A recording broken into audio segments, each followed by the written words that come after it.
The question of how and why the United Nations is the crux of the great conspiracy to destroy the sovereignty of the United States and the enslavement of the American people within a UN one-world dictatorship is a complete and unknown mystery to the vast majority of the American people. The reason for this unawareness of the frightening danger to our country and to the entire free world is simple. The masterminds behind this great conspiracy have absolute control of all of our mass communications media, especially television, the radio, the press, and Hollywood. We all know that our State Department, the Pentagon, and the White House have brazenly proclaimed that they have the right and the power to manage the news, to tell us not the truth, but what they want us to believe. They have seized that power on orders from their masters of the great conspiracy. And the objective is to brainwash the people into accepting the phony peace bait to transform the United States into an enslaved unit of the United Nations one world government. First of all, bear in mind that the so-called UN police action in Korea, fought by the United States, in which 150,000 of our sons were murdered and maimed, was part of the plot, just as the undeclared by Congress war in Vietnam, in which our sons are dying, is part of the plot, just as the plot against Rhodesia and South Africa, in which our sons will be dying, is part of the UN plot. However, the vitally important thing for all Americans, all you mothers of the boys who died in Korea and are now dying in Vietnam, to know is that our so-called leaders in Washington, whom we elected to safeguard our nation and our Constitution, are the betrayers, and that behind them are a comparatively small group of men whose sole objective is to enslave the whole world of humanity in their satanic plot of one world government. Now, in order to give you a very clear picture of this satanic plot, I will go back to its beginning, clear back in the middle of the 18th century, and name the men who put that plot into action, and then bring you down to the present, today's status of that plot. Now, as a matter of further intelligence, a term used by the FBI, let me clarify the meaning of the expression, "He is a liberal." The enemy, meaning the one world conspirators, have seized upon that word liberal as a cover-up for their activities. It sounds so innocent and so humanitarian to be liberal. We'll make sure that the person who calls himself a liberal or is described as a liberal is not in truth a red. Now then, this satanic plot was launched back in the 1760s when it first came into existence under the name of the Illumināti. This Illumināti was organized by one Άνταμ Βάισχαουπτ, born a Jew, who was converted to Catholicism and became a Catholic priest, and then, at the behest of the then newly organized House of Rothschild, defected and organized the Illumināti. Naturally, the Rothschilds financed that operation. And every war since then, beginning with the French Revolution, has been promoted by the Illumināti, operating under various names and guises. I say under various names and guises because after the Illumināti was exposed and became too notorious, Weishaupt and his co-conspirators began to operate under various other names. In the United States, immediately after World War I, they set up what they called the Council on Foreign Relations, commonly referred to as the CFR. And this CFR is actually the Illumināti in the United States. And its hierarchy, the masterminds in control of the CFR, to a very great extent are the descendants of the original Illumināti conspirators. But to conceal that fact, most of them changed their original family names to American-sounding names. For example, the true name of the Dillons, Clarence and Douglas Dillon, once Secretary of the U.S. Treasury Department, is Lepowski. I'll come back to all this later. There is a similar establishment of the Illuminati in England, operating under the name of the British Institute of International Affairs. There are similar secret Illuminati organizations in France, Germany, and other nations operating under different names.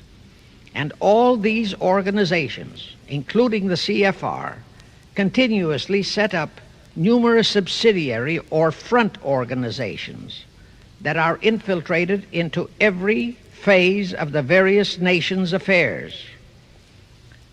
But at all times, the operations of these organizations were and are masterminded and controlled by the internationalist bankers, who in turn were and are controlled by the Rothschilds. The details of how they accomplished the setting up of the CFR in the United States, as also in the other nations, are far too voluminous to be described in this dissertation.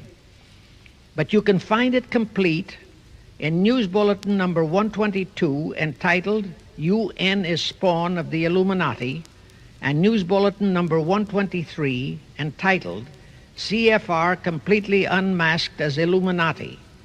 Both are published by the Cinema Educational Guild, Post Office Box 46205, Hollywood, California.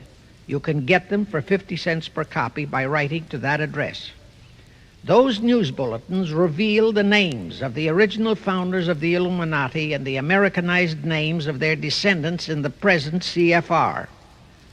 Now I'll go back to the activities of the original Illuminati conspirators. As revealed in News Bulletin number 122, one branch of the Rothschild family had financed Napoleon. Another branch of the Rothschilds, both branches the real masterminds of the Illuminati, financed Britain, Germany, and the other nations in the Napoleonic Wars. Immediately after the Napoleonic Wars, the Illuminati assumed that all the nations were so destitute and so weary of wars that they'd be glad for any solution. So the Rothschild stooges set up what they called the Congress in Vienna, and at that meeting they tried to create the first League of Nations, their first attempted one world government, on the theory that all the crowned heads of the European governments were so deeply in debt to them that they would willingly or unwillingly serve as their stooges. But the Tsar of Russia caught the stench of the plot and completely torpedoed it. The enraged Nathan Rothschild, then the head of that dynasty, vowed that someday he or his descendants would destroy the Tsar and his entire family. And his descendants did accomplish that very threat in 1917.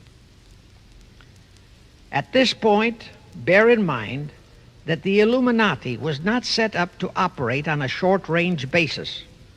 Normally, a conspirator of any type enters into a conspiracy with the expectation of achieving his objective during his own lifetime. But that was not the case with the Illuminati. True, they hoped to accomplish their objective during their lifetime. But, paraphrasing The Show Must Go On, the Illuminati operates on the very long-range basis. Whether it will take scores of years or even centuries, they have dedicated their descendants to keep the plot boiling until they hope the conspiracy is achieved. Now let's go back to the birth of the Illuminati. Άνταμ Βάισχαουπτ was a Jesuit-trained professor of canon law, teaching in Ingolstadt University when he defected from Christianity to embrace the Luciferian conspiracy. It was in 1770 that the professional moneylenders, the then recently organized House of Rothschild, retained him to revise and modernize the age-old protocols of Zionism, which from the outset was designed to give the synagogue of Satan, so named by Jesus Christ, ultimate world domination, so they could impose the Luciferian ideology upon what would remain of the human race after the final social cataclysm by use of satanic despotism. Weishaupt completed his task May 1st, 1776. Now you know why May 1 is the great day with all communist nations to this very day. That was the day, May 1, 1776, that Weishaupt completed his plan and officially organized the Illuminati to put the plan into execution. That plan required the destruction of all existing governments and religions.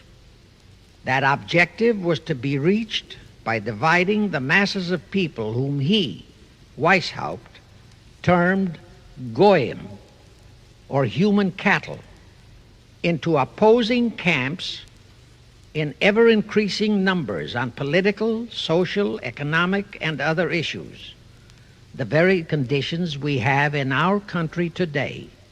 The opposing sides were then to be armed and incidents provided which would cause them to fight and weaken themselves and gradually destroy national governments and religious institutions. Again, I say, the very conditions in the world today. And at this point, let me stress a prime feature of the Illuminati plans. When and if their blueprint for world control, the protocols of the elders of Zion, is discovered and exposed, they would wipe all the Jews off the face of the earth in order to divert suspicions from themselves.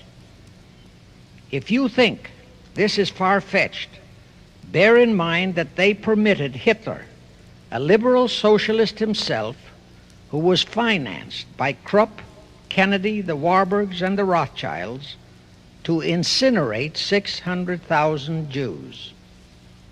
Now, just why did the conspirators choose the word Illuminati for their satanic organization?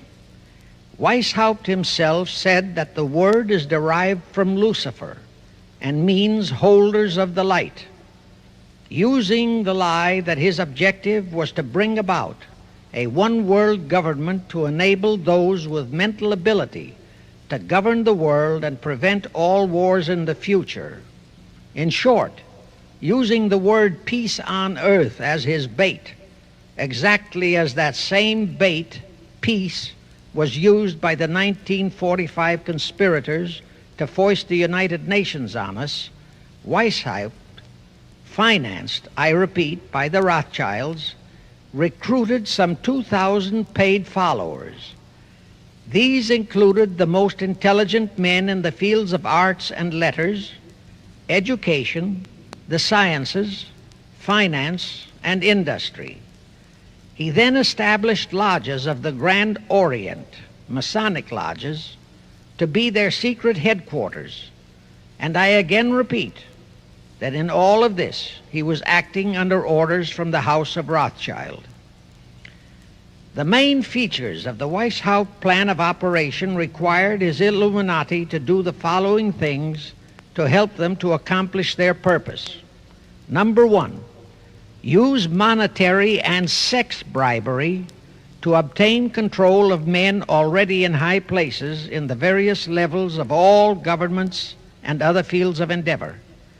Once influential persons had fallen for the lies, deceits, and temptations of the Illuminati, they were to be held in bondage by application of political and other forms of blackmail, threats of financial ruin, public exposure and physical harm, even death, to themselves and loved members of their families.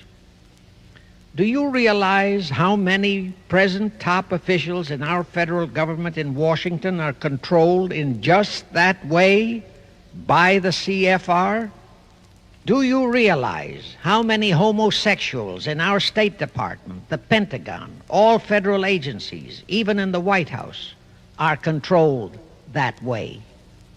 Number two, Illuminati on the faculties of colleges and universities were to cultivate students possessing exceptional mental ability belonging to well-bred families with international leanings and recommend them for special training in internationalism.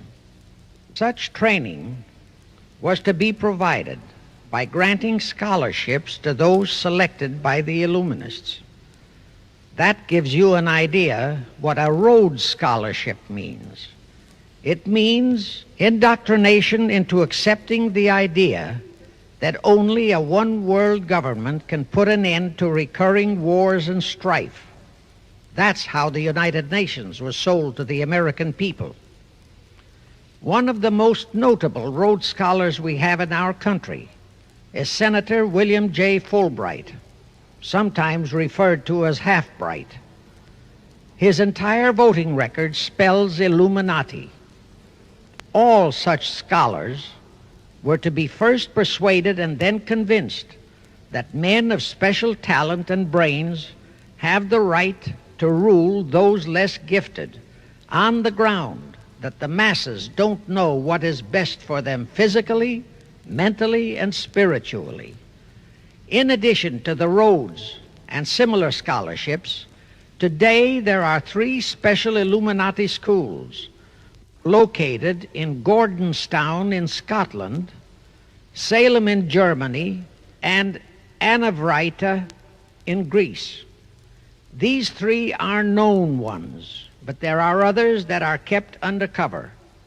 Prince Philip, the husband of Britain's Queen Elizabeth, was educated at Gordonstown at the instigation of Lord Louis Mountbatten, his uncle, a Rothschild relative, who became Britain's admiral of the fleet after World War II ended.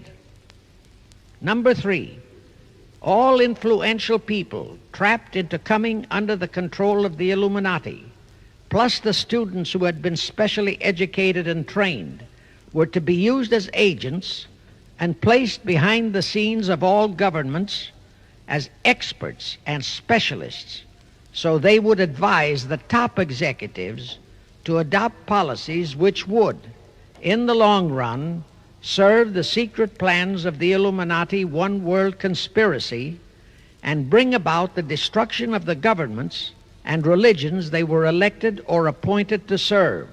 Do you know how many such men operate in our government at this very time? Rusk, McNamara, Hubert Humphrey, Fulbright, Kuchel, and go on and on and on. Number 4, perhaps the most vital directive in Weishaupt's plan was to obtain absolute control of the press, at that time the only mass communications media, to distribute information to the public, so that all news and information could be slanted, so that the masses could be convinced that a one-world government is the only solution to our many and varied problems. Now do you know who owns and controls our mass communications media? I'll tell you, practically all the movie lots in Hollywood is owned by the Lehmans, Kuhn, Loeb and Company, Goldman Sachs, and other internationalist bankers. All the national radio and TV channels in the nation are owned and controlled by those same internationalist bankers. The same is true of every chain of metropolitan newspapers and magazines, also of the press wire services, such as Associated Press, United Press International, etc. The supposed heads of all those media are merely the fronts for the internationalist bankers, who in turn compose the hierarchy of the CFR, today's Illuminati in America. Now can you understand why the Pentagon's press agent Sylvester so brazenly proclaimed that the government has the right to lie to the people? What he really meant was that our CFR-controlled government had the power to lie to and be believed by the brainwashed American people. And let's again go back to the first days of the Illuminati. Because Britain and France were the 2 greatest world powers in the late years of the 18th century, Weishaupt ordered the Illuminati to foment the colonial wars, including our Revolutionary War, to weaken the British Empire and organize the French Revolution to destroy the French Empire. He scheduled the French Revolution to start in 1789. However, in 1784, a true act of God placed the Bavarian government in possession of evidence which proved the existence of the Illuminati, and that evidence could have saved France if they, the French government, hadn't refused to believe it. Here is how that act of God happened. It was in 1874 that Weishaupt issued his orders for the French Revolution. A German writer named Zwack put it into book form. It contained the entire Illuminati story and Weishaupt's plans. A copy of this book was sent to the Illuminists in France, headed by Robespierre, whom Weishaupt had delegated to foment the French Revolution. The courier was struck and killed by lightning as he rode through Ralston on his way from Frankfurt to Paris. The police found the subversive documents on his body and turned them over to the proper authorities. After careful study of the plot, the Bavarian government ordered the police to raid Weishaupt's newly organized lodges of the Grand Orient and the homes of his most influential associates. All additional evidence thus discovered convinced the authorities the documents were genuine copies of the conspiracy by which the Illuminati planned to use wars and revolutions to bring about the establishment of a one-world government, the powers of which they, headed by the Rothschilds, intended to usurp as soon as it was established, exactly in line with the United Nations plot of today. In 1785, the Bavarian government outlawed the Illuminati and closed the lodges of the Grand Orient. In 1786, they published all the details of the conspiracy. The English title of that publication is The Original Writings of the Order and Sect of the Illuminati.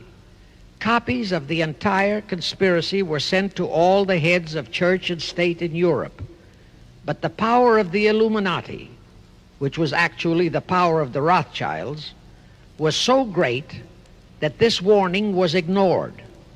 Nevertheless, Illuminati became a dirty word, and it went underground.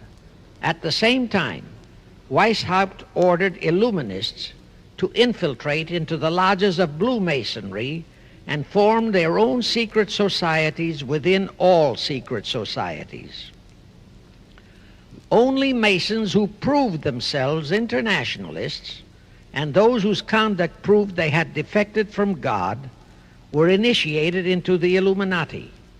Thenceforth, the conspirators donned the cloak of philanthropy and humanitarianism to conceal their revolutionary and subversive activities.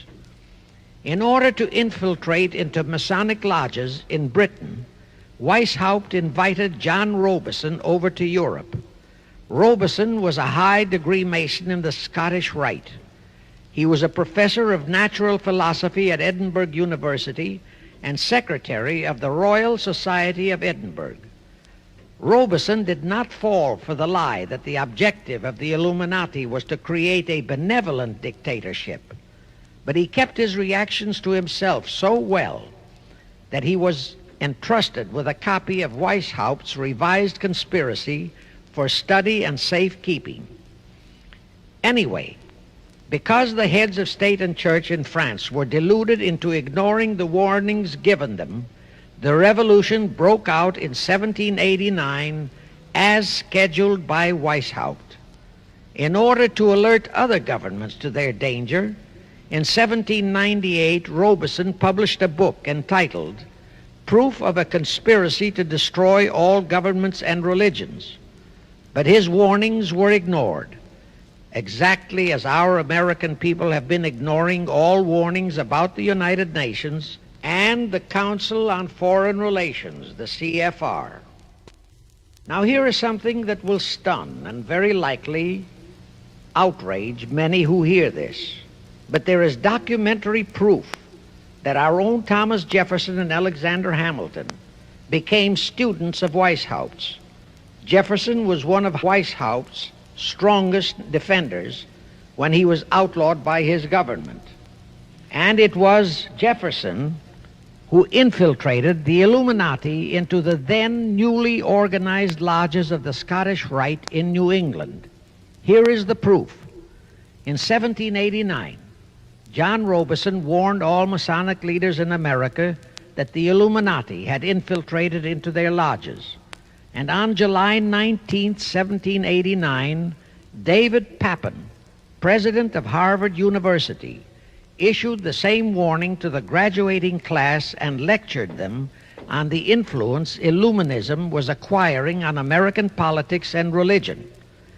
And to top it off, John Quincy Adams, who had organized the New England Masonic lodges, issued his warnings. He wrote 3 letters to Colonel William L. Stone, a top Mason, in which he exposed how Jefferson was using Masonic lodges for subversive, Illuministic purposes. Those 3 letters are at this very time in Rittenberg Square Library in Philadelphia. In short, Jefferson, founder of the Democratic Party, was a member of the Illuminati, which at least partly accounts for the condition of the party at this time. And through infiltrations of the Republican Party, we have exactly nothing of loyal Americanism today. That disastrous rebuff at the Congress at Vienna, created by the Tsar of Russia, did not by any means destroy the Illuminati conspiracy. It merely forced them to adopt a new strategy. Realizing that the one world idea was, for the moment, killed, the Rothschilds decided that to keep the plot alive, they'd have to do it by heightening their control of the money systems of the European nations. Earlier, by a ruse, the outcome of the Battle of Waterloo had been falsified. Rothschild had spread a story that Napoleon had won that battle. That had precipitated a terrific panic on the stock market in England. All stocks had plummeted down to practically zero, and Nathan Rothschild bought all the stocks for virtually a penny on its dollar values. That gave him complete control of the economy of Britain and virtually of all Europe. So immediately after that Congress in Vienna had boomeranged, Rothschild forced Britain to set up a new Bank of England, which he absolutely controlled, exactly as later, through Jacob Schiff, he engineered our own Federal Reserve Act, which gave the House of Rothschild a secret control of the economy in the United States. But now for a moment, let's dwell on the activities of the Illuminati in the United States.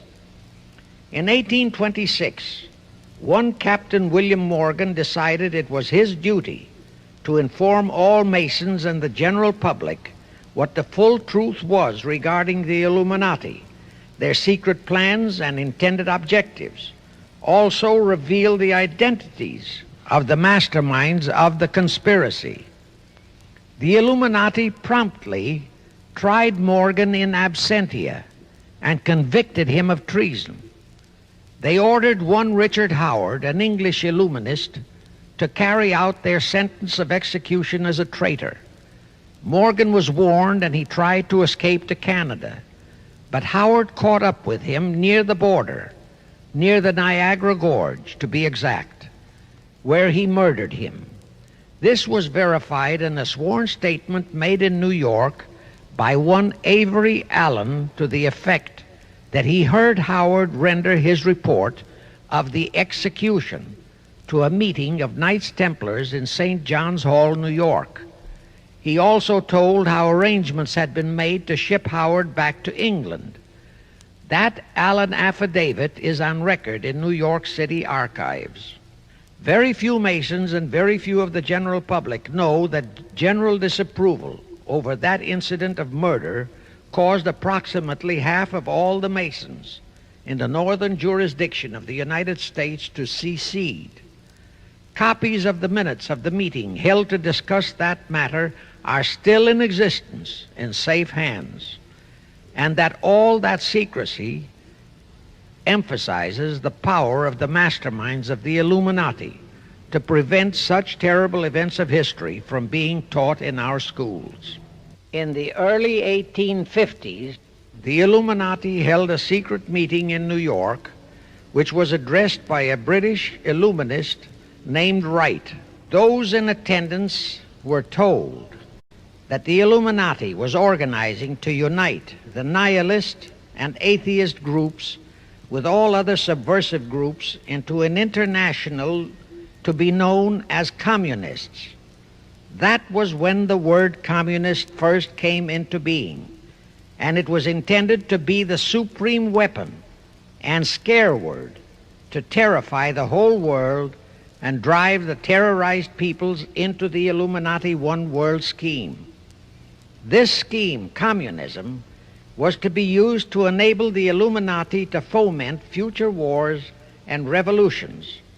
Clinton Roosevelt, a direct ancestor of Franklin Roosevelt, Horace Greeley and Charles Dana, foremost newspaper publishers of that time, were appointed to head a committee to raise funds for the new venture. Of course, most of the funds were provided by the Rothschilds. And this fund was used to finance Karl Marx and Engels when they wrote Das Kapital and the Communist Manifesto in Soho, England. And this clearly reveals that communism is not a so-called ideology, but a secret weapon, a bogeyman word to serve the purpose of the Illuminati. Weishaupt died in 1830, but prior to his death he prepared a revised version of the age-old conspiracy, the Illuminati, which under various aliases was to organize, finance, direct, and control all international organizations and groups by working their agents into executive positions at the top. In the United States, we have Woodrow Wilson, Franklin Roosevelt, Jack Kennedy, Johnson, Rusk, McNamara, Fulbright, etc. as prime examples. In addition, while Karl Marx was writing the Communist Manifesto under the direction of one group of Illuminists, Professor Karl Ritter of Frankfurt University was writing the antithesis under direction of another group.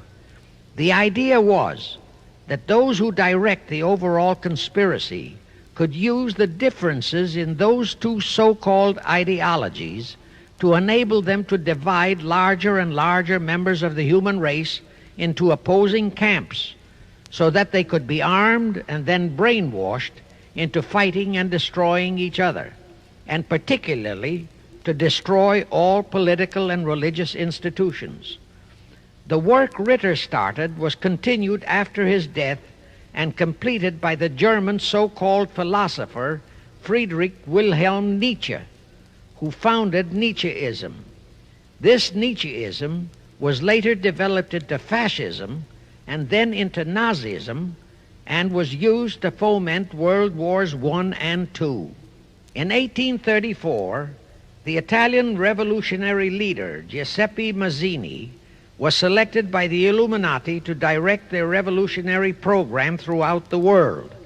He served in that capacity until he died in 1872. But some years before he died, Mazzini had enticed an American general named Albert Pike into the Illuminati. Pike was fascinated by the idea of a one-world government, and ultimately he became the head of this Luciferian conspiracy. Between 1859 and 1871, he, Pike, worked out a military blueprint for 3 world wars and various revolutions throughout the world, which he considered would forward the conspiracy to its final stage in the 20th century. Again, I remind that these conspirators were never concerned with immediate success. They always operated on a long-range view. Pike did most of his work in his home in Little Rock, Arkansas, but a few years later, when the Illuminati's lodges of the Grand Orient became suspect and repudiated because of Mazzini's revolutionary activities in Europe, Pike organized what he called the New and Reformed Palladian Rite. He set up 3 Supreme Councils, one in Charleston, South Carolina, one in Rome, Italy, and the 3rd in Berlin, Germany. He had Mazzini establish 23 subordinate councils in strategic locations throughout the world. These have been the secret headquarters of the world revolutionary movement ever since. Long before Marconi invented radio, the scientists in the Illuminati had found the means for Pike and the heads of his councils to communicate secretly. It was the discovery of that secret that enabled intelligence officers to understand how apparently unrelated incidents, one such as the assassination of an Austrian prince at Sarajevo, took place simultaneously throughout the world, which developed into a war or a revolution. Pike's plan was as simple as it has proved effective. It called for communism, Nazism, political Zionism, and other international movements be organized and used to foment 3 global world wars and at least 2 major revolutions. The First World War was to be fought so as to enable the Illuminati to destroy Tsarism in Russia, as vowed by Rothschild after the Tsar had torpedoed his scheme at the Congress in Vienna, and to transform Russia into a stronghold of atheistic communism. The differences stirred up by agents of the Illuminati between the British and German empires were to be used to foment this war. After the war would be ended, communism was to be built up and used to destroy other governments and weaken religions. World War II, when and if necessary, was to be fomented by using the controversies between fascists and political Zionists. And here let it be noted that Hitler was financed by Krupp, the Warburgs, the Rothschilds, and other internationalist bankers, and that the slaughter of the supposed 600,000 Jews by Hitler didn't bother the Jewish internationalist bankers at all. That slaughter was necessary in order to create worldwide hatred of the German people and thus bring about the war against them. In short, this Second World War was to be fought to destroy Nazism and to increase the power of political Zionism so that the State of Israel could be established in Palestine. During this World War II, international communism was to be built up until it equaled in strength that of united Christendom. When it reached that point, it was to be contained and kept in check until required for the final social cataclysm. As we know now, Roosevelt, Churchill, and Stalin put that exact policy into effect, and Truman, Eisenhower, Kennedy, and Johnson continued that same exact policy. World War III is to be fomented by using the so-called controversies the agents of the Illuminati, operating under whatever new name, are now stirring up between the political Zionists and the leaders of the Muslim world. That war is to be directed in such a manner that all of Islam and political Zionism, Israel, will destroy each other, while at the same time the remaining nations, once more divided on this issue, will be forced to fight themselves into a state of complete exhaustion, physically, mentally, spiritually, and economically. Now, can any thinking person doubt that the intrigue now going on in the Near, Middle, and Far East is designed to accomplish that satanic objective? Pike himself foretold all this in a statement he made to Mazzini on August 15, 1871. Pike stated that after World War III is ended, those who will inspire to undisputed world domination will provoke the greatest social cataclysm the world has ever known.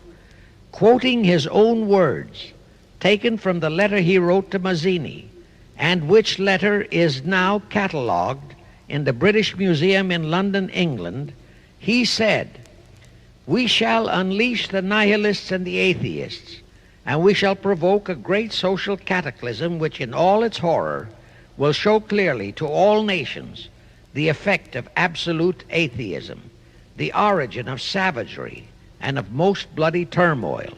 Then everywhere the people forced to defend themselves against the world minority of revolutionaries will exterminate those destroyers of civilization, and the multitudes disillusioned with Christianity, whose deistic spirits will be from that moment on without direction and leadership, and anxious for an ideal but without knowledge where to send its adoration, will receive the true light through the universal manifestation of the pure doctrine of Lucifer, brought finally out into public view, a manifestation which will result from a general reactionary movement which will follow the destruction of Christianity and atheism, both conquered and exterminated at the same time."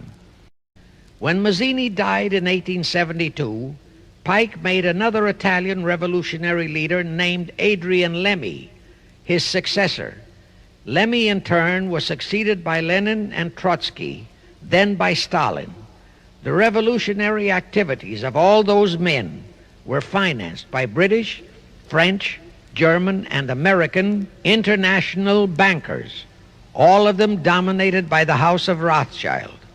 We are supposed to believe that the international bankers of today are only the tools or agents of the great conspiracy, but actually they are the masterminds behind all of it.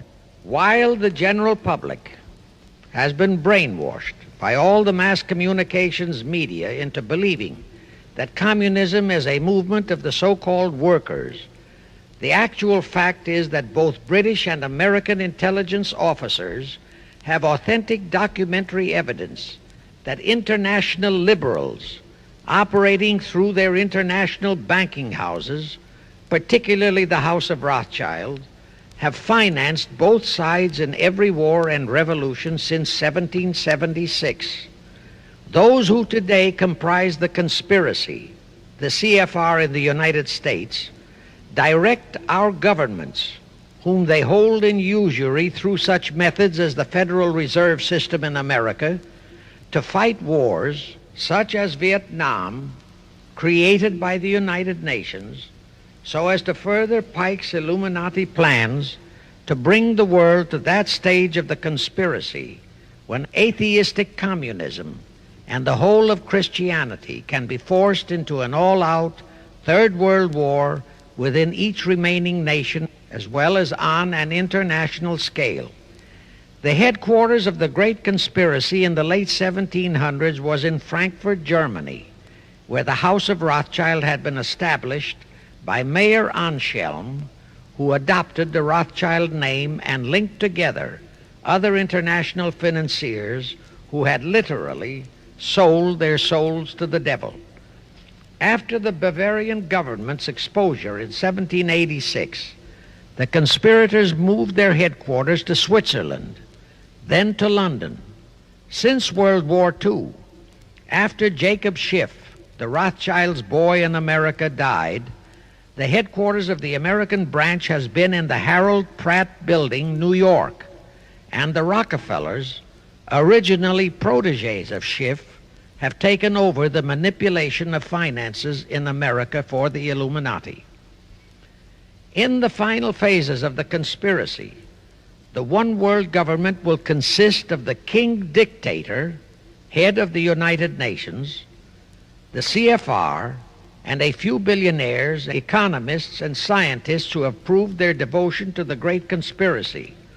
All others are to be integrated into a vast conglomeration of mongrelized humanity, actually slaves. Now let me show you how our federal government and the American people have been sucked into the one world takeover plot of the Illuminati great conspiracy.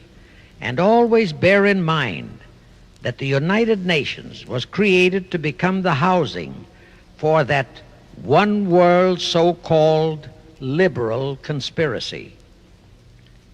The real foundations of the plot for the takeover of the United States were laid during the period of our Civil War. Not that Weishaupt and the earlier masterminds had ever overlooked the New World. As I have previously indicated, Weishaupt had his agents planted over here as far back as the Revolutionary War. But George Washington was more than a match for them.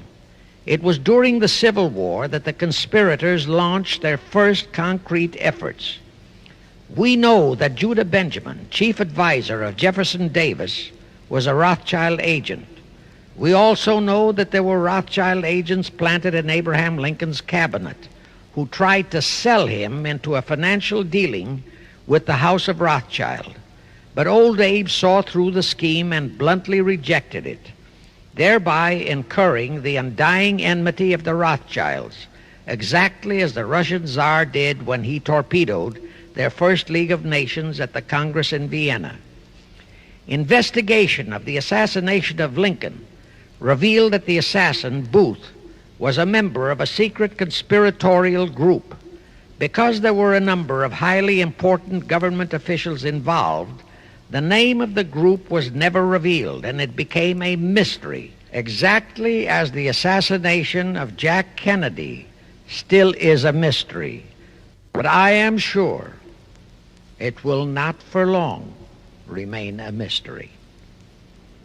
Anyway, the ending of the Civil War destroyed, temporarily, all chances of the House of Rothschild to get a clutch on our money system, such as they had acquired in Britain and other nations in Europe. I say temporarily because the Rothschilds and the masterminds of the conspiracy never quit. So they had to start from scratch, but they lost no time in getting started. Shortly after the Civil War, a young immigrant who called himself Jacob H. Schiff arrived in New York. Jacob was a young man with a mission for the House of Rothschild. Jacob was the son of a rabbi, born in one of Rothschild's houses in Frankfurt, Germany. I won't go deeply into his background. The important point is that Rothschild recognized in him not only a potential money wizard, but more important, he also saw the latent Machiavellian qualities in Jacob that could, as it did, make him an invaluable functionary in the great one-world conspiracy. After a comparatively brief training period in the Rothschilds' London bank, Jacob left for America with instructions to buy into a banking house, which was to be the springboard to acquire control of the money system of the United States. Actually, Jacob came here to carry out 4 specific assignments. Number 1, and most important, was to acquire control of America's money system. Number 2, find desirable men who, for a price, would be willing to serve as stooges for the great conspiracy and promote them into high places in our federal government, our Congress, in the U.S. Supreme Court, and all federal agencies.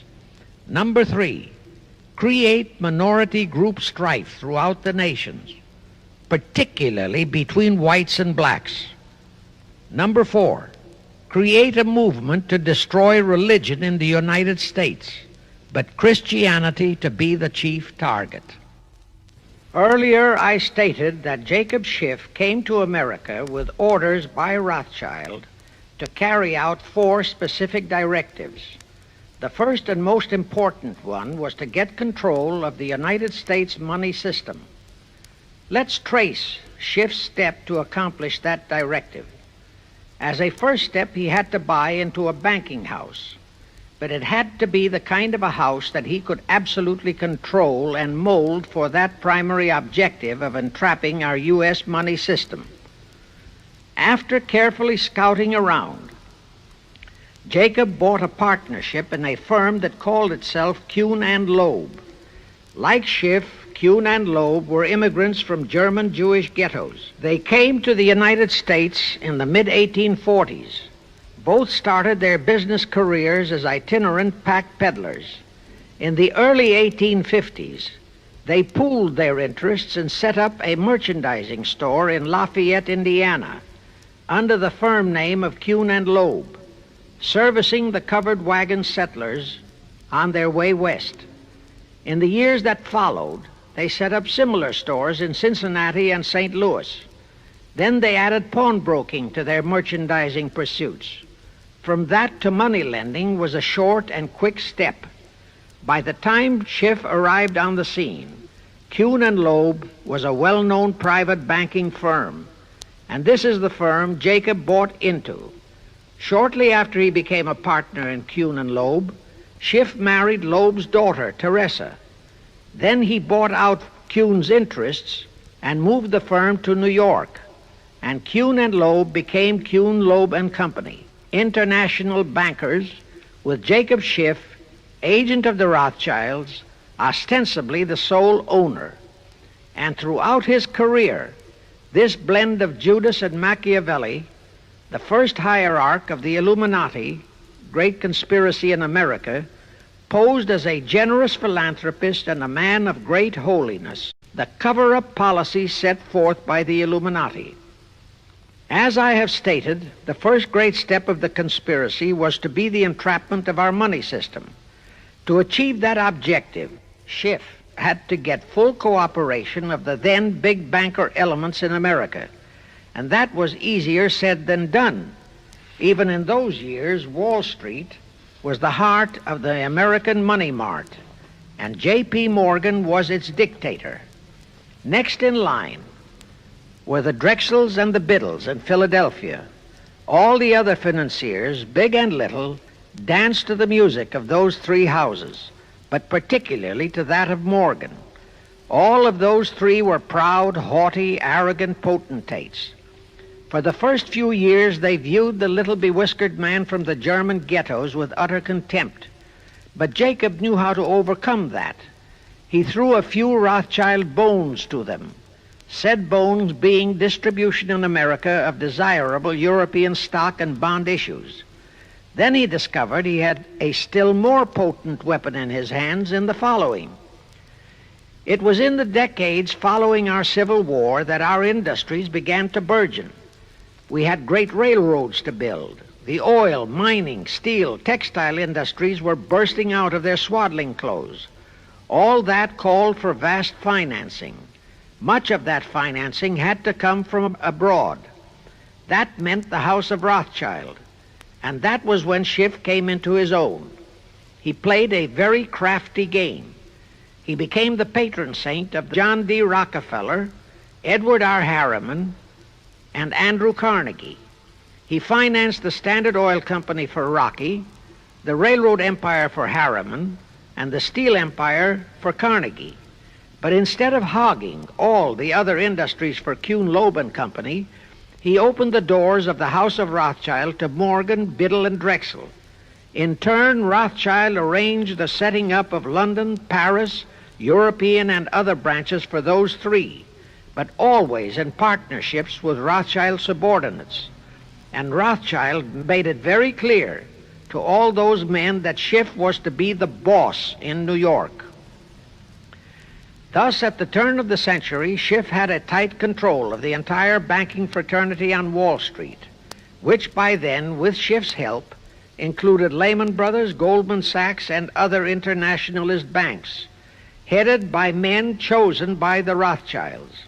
In short, that meant control of the nation's money powers, and he was then ready for the giant step, the entrapment of our national money system. Now, under our Constitution, all control of our money system is vested solely in our Congress. Schiff's next important step was to seduce our Congress to betray that constitutional edict by surrendering that control to the hierarchy of the Illuminati's great conspiracy.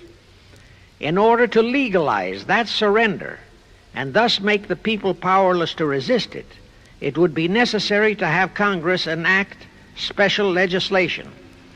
To accomplish that, Schiff would have to infiltrate stooges into both houses of Congress, stooges powerful enough to railroad Congress into passing such legislation.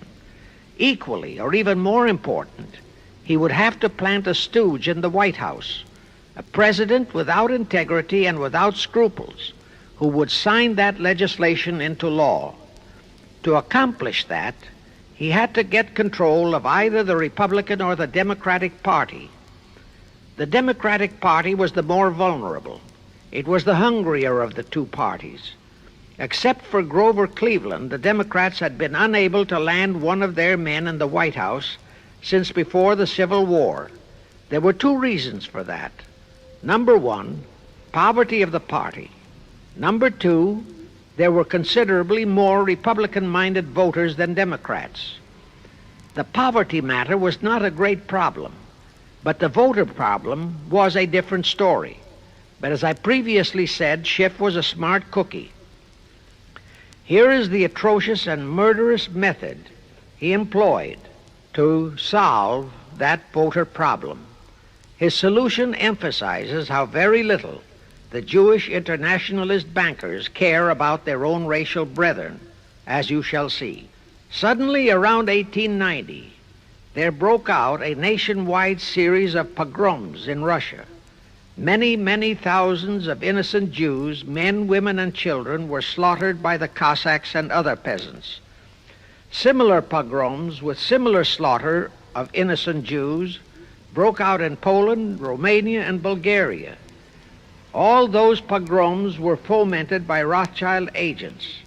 As a result, Jewish terrified refugees from all those nations swarmed into the United States, and that continued throughout the next 2 or 3 decades because the pogroms were continuous through all those years. All those refugees were aided by self-styled humanitarian committees set up by Schiff, the Rothschilds, and all the Rothschild affiliates.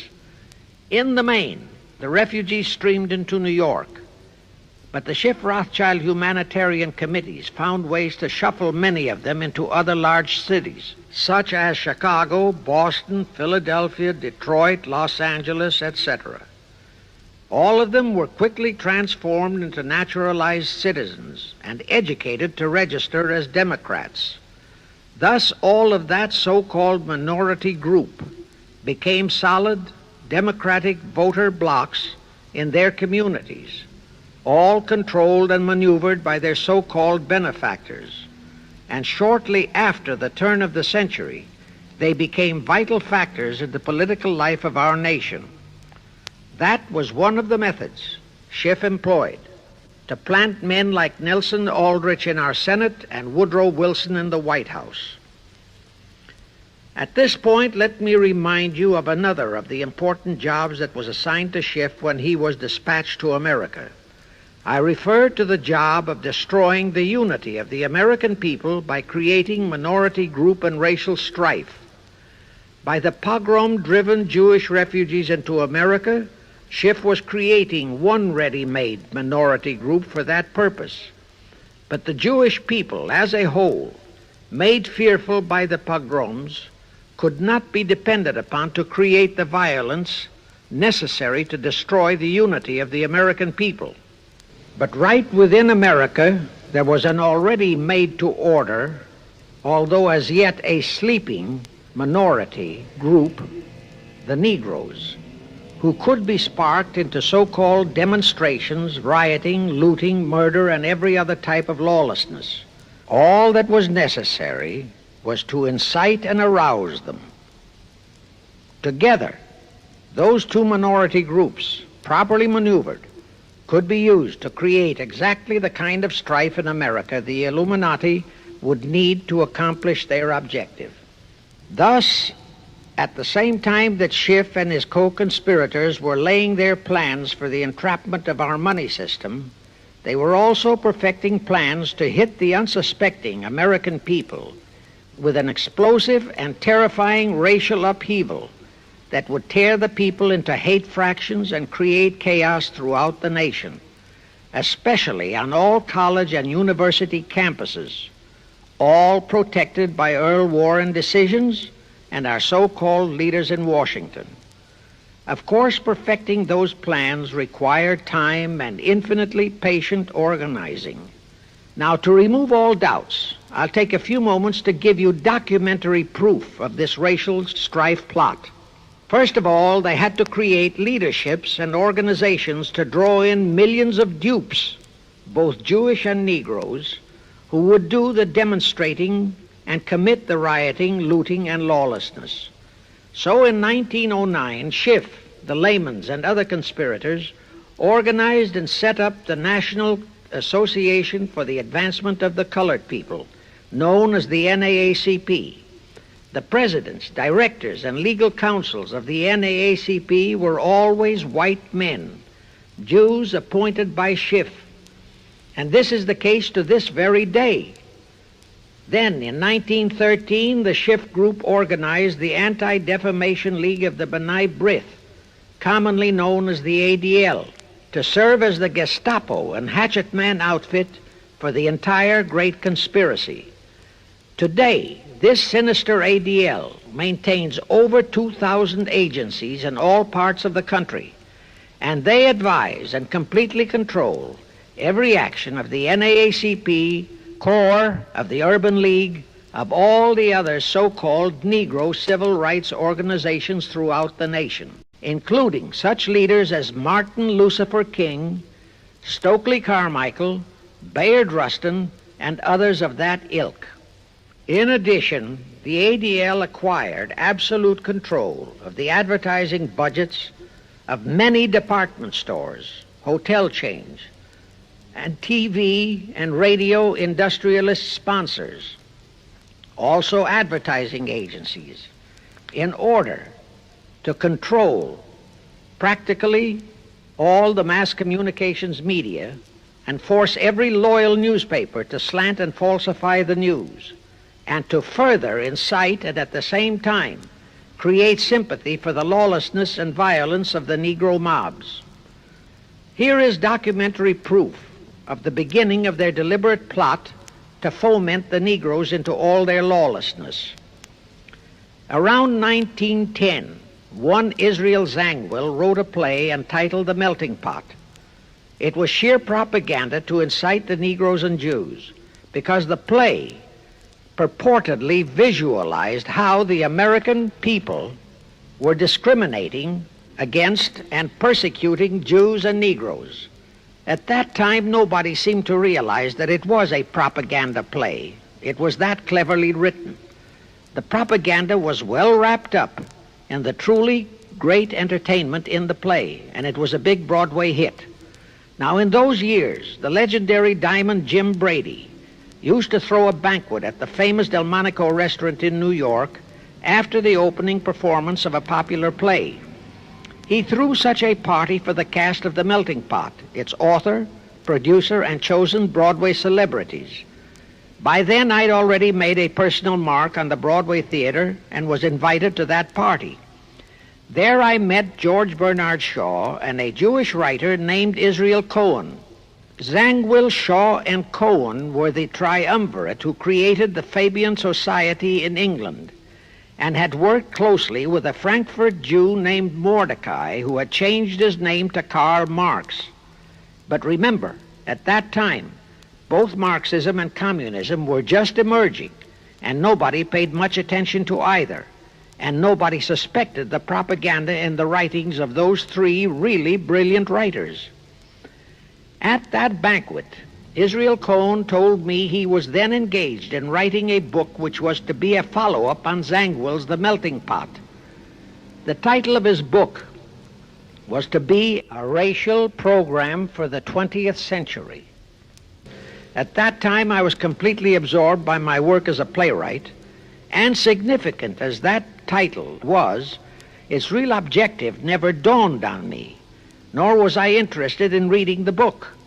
But it suddenly hit me with the force of a hydrogen bomb when I received a newspaper clipping of an item published by the Washington, D.C. Evening Star in May 1957. That item was a verbatim reprint of the following excerpt in Israel Cohen's book, A Racial Program for the 20th Century, and it reads as I quote, We must realize that our party's most powerful weapon is racial tension. By propounding into the consciousness of the dark races that for centuries they have been oppressed by the whites, we can mold them to the program of the Communist Party. In America, we will aim for subtle victory. While inflaming the Negro minority against the whites, we will instill in the whites a guilt complex for their exploitation of the Negroes. We will aid the Negroes to rise to prominence in every walk of life, in the professions and in the world of sports and entertainment. With this prestige, the Negro will be able to intermarry with the whites and begin a process which will deliver America to our cause. That same excerpt was entered into the Congressional Record of June 7, 1957 by Representative Thomas G. Abernathy. Thus the authenticity of that passage in Cohen's book was fully established. But the one question that remained in my mind was whether it represented the official policy or plot of the Communist Party or just a personal expression of Cohen himself. Hence I sought more proof, and I found it. In an official pamphlet published in 1935 by the New York Communist Party's official Workers' Library Publishers. That pamphlet was entitled, "The Negroes in a Soviet America." It urged the Negroes to rise up, form a Soviet state in the South, and apply for admission to the Soviet Union. It contained a firm pledge that the revolt would be supported by all American Reds and all so-called liberals. On page 38, it promised that a Soviet government would confer greater benefits to Negroes than to whites. And again, this official communist pamphlet pledged that, I quote, "Any act of discrimination or prejudice against a Negro will become a crime under the revolutionary law," unquote.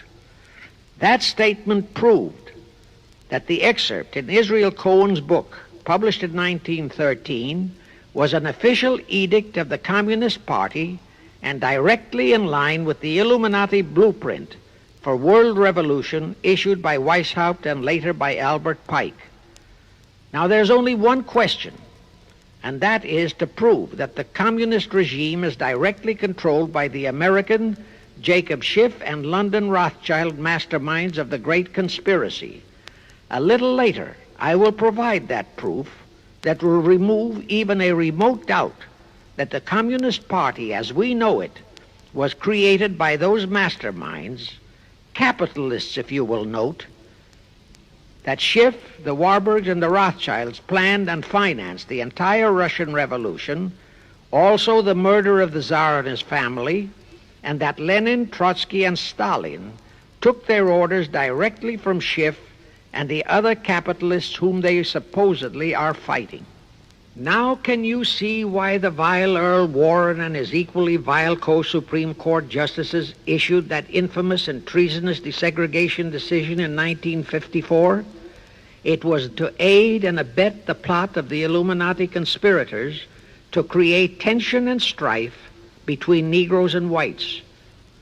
Can you see why the same Earl Warren issued his decision prohibiting Christian prayers and Christmas carols in our schools? It was done to destroy Christianity. Can you see why Eisenhower, despite all the rigid constitutional prohibitions, sent federal troops into a southern state to enforce the desegregation decision? Why Kennedy did likewise? And can you see why Johnson and 66 senators, despite the protests of 90% of the American people, voted for the consular treaty which opens our entire country to Russian spies and saboteurs?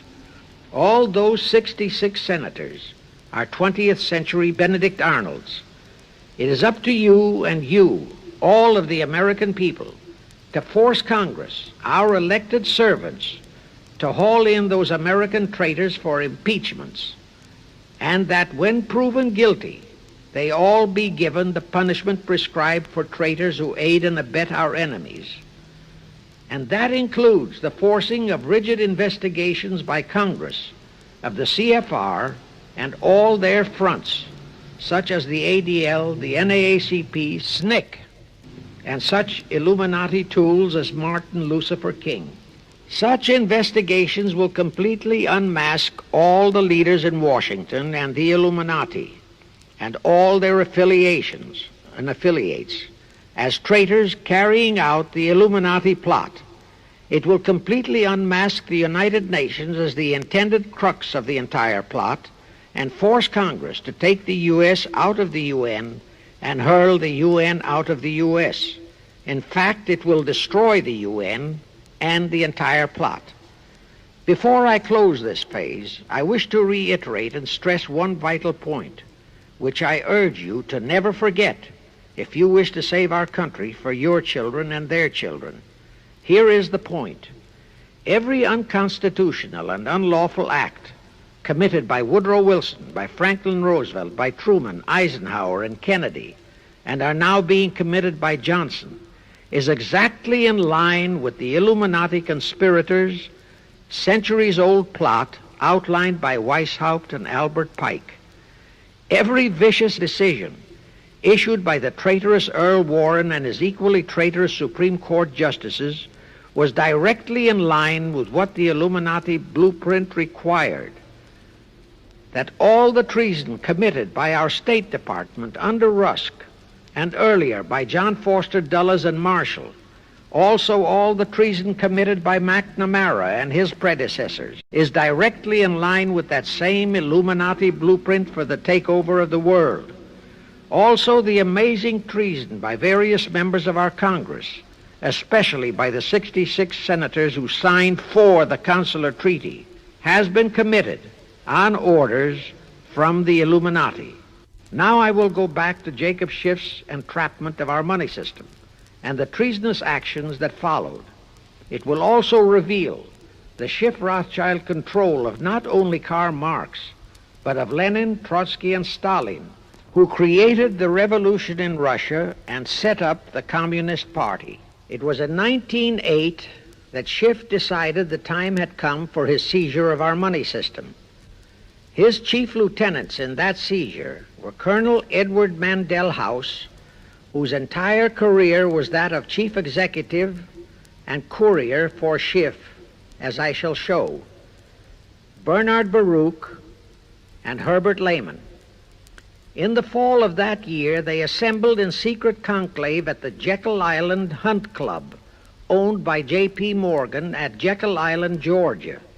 Among those present were J.P. Morgan, John D. Rockefeller, Colonel House, Senator Nelson Aldrich, Schiff, Stillman and Vanderlip of the New York National City Bank, W. and J. Seligman, Eugene Meyer, Bernard Baruch, Herbert Lehman, Paul Warburg, in short, all of the international bankers in America, all of them members of the hierarchy of the Illuminati's great conspiracy. A week later, they emerged with what they called the Federal Reserve System. Senator Aldrich was the stooge who was to railroad it through Congress. But they held that railroading in abeyance for one chief reason. They would first have to plant their man, an obedient stooge, in the White House to sign the Federal Reserve Act into law. They knew that even if the Senate would pass that act unanimously, the then newly elected President Taft would promptly veto it. So they waited. In 1912, their man, Woodrow Wilson, was elected to the presidency. Immediately after Wilson was inaugurated, Senator Aldrich railroaded the Federal Reserve Act through both houses of Congress, and Wilson promptly signed it, and the Federal Reserve Act became law. That heinous act of treason was committed in December 23, 1913, 2 days before Christmas, when all the members of Congress, except for several carefully picked representatives and 3 equally carefully picked senators, were away from Washington. How heinously treasonous was that act? I'll tell you. Our founding fathers knew full well the power of money. They knew that whoever had that power held the destiny of our nation in his hands. Therefore, they carefully guarded this power when they set forth in the Constitution that Congress The elected representatives of the people alone would have that power. The constitutional language on this point is brief, concise, and specific, stated in Article 1, Section 8, Paragraph 5, defining the duties and powers of Congress, and I quote, "To coin money, regulate the value thereof, and of foreign coin, and the standard of weights and measures," unquote. But on that tragic, unforgettable day of infamy, December 23, 1913, the men we sent to Washington to safeguard our interests, the representatives and senators and Woodrow Wilson, delivered the destiny of our nation into the hands of two aliens from Eastern Europe, Jacob Schiff and Paul Warburg. Warburg was a very recent immigrant who came here on orders from Rothschild for the express purpose of blueprinting that foul Federal Reserve Act. Now, the vast majority of the American people think that the Federal Reserve System is a United States government-owned agency. That is positively false. All of the stock of the Federal Reserve banks is owned by the member banks, and the heads of the member banks are all members of the hierarchy of the great Illluminati conspiracy known today as the CFR. The details of that act of treason in which many traitorous so-called Americans participated are far too long for this recording, but all those details are available in a book entitled The Federal Reserve Conspiracy, written by Eustace Mullins. In that book, Mullins tells the entire horrifying story and backs it up with unquestionable documentations.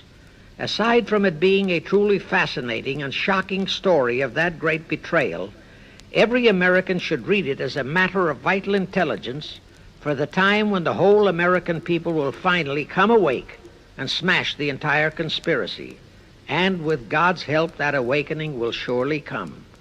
You can get a copy of that book from the publishers, the Christian Educational Association, 530 Chestnut Street, Union, New Jersey.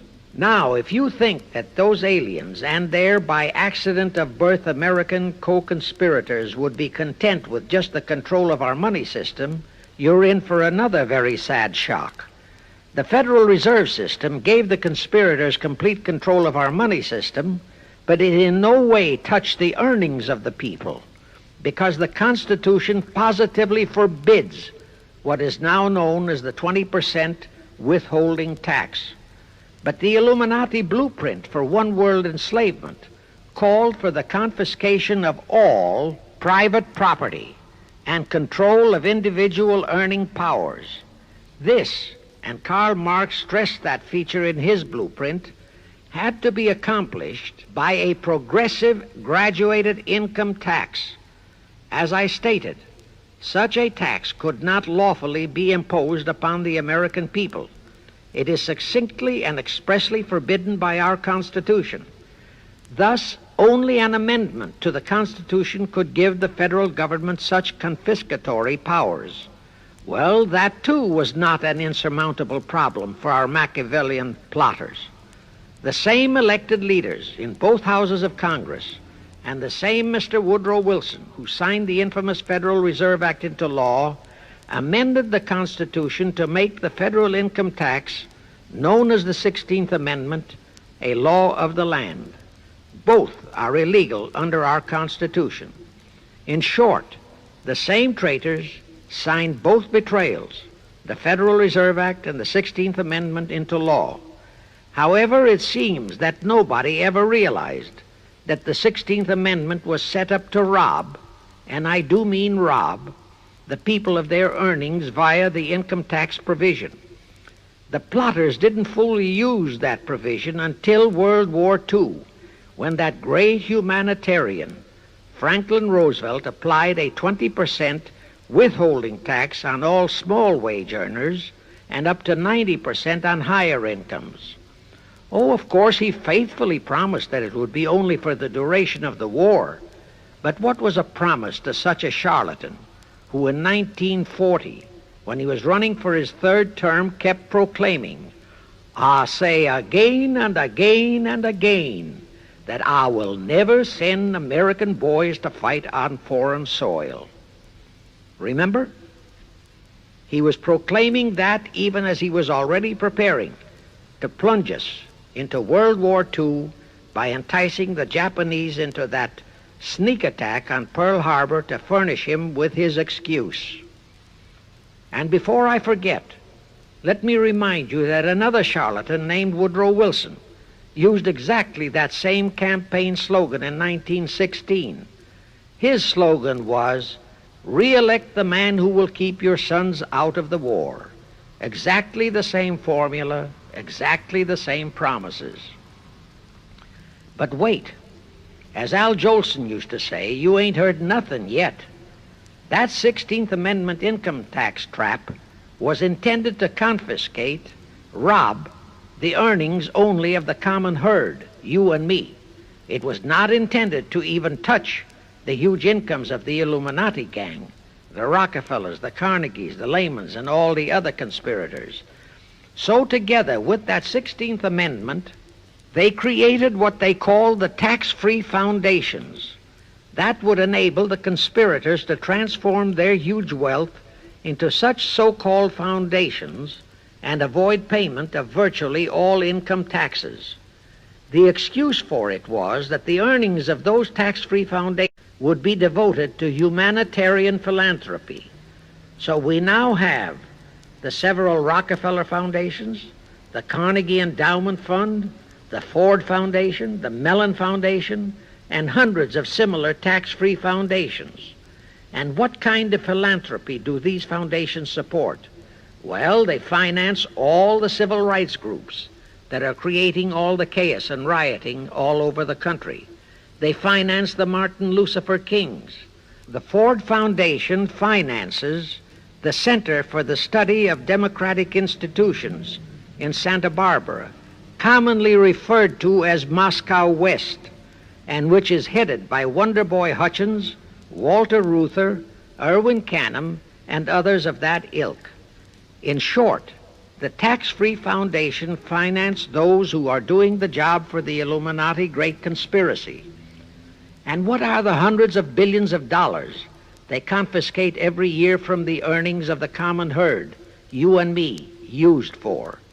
Well, for one thing, there's the foreign aid gimmick, which gave billions to communist Tito, plus gifts of hundreds of jet planes, many of which were turned over to Castro, plus the costs of training communist pilots so that they can the better shoot down our planes, billions to Red Poland, billions to India, billions to Sukarno, billions to other enemies of the United States.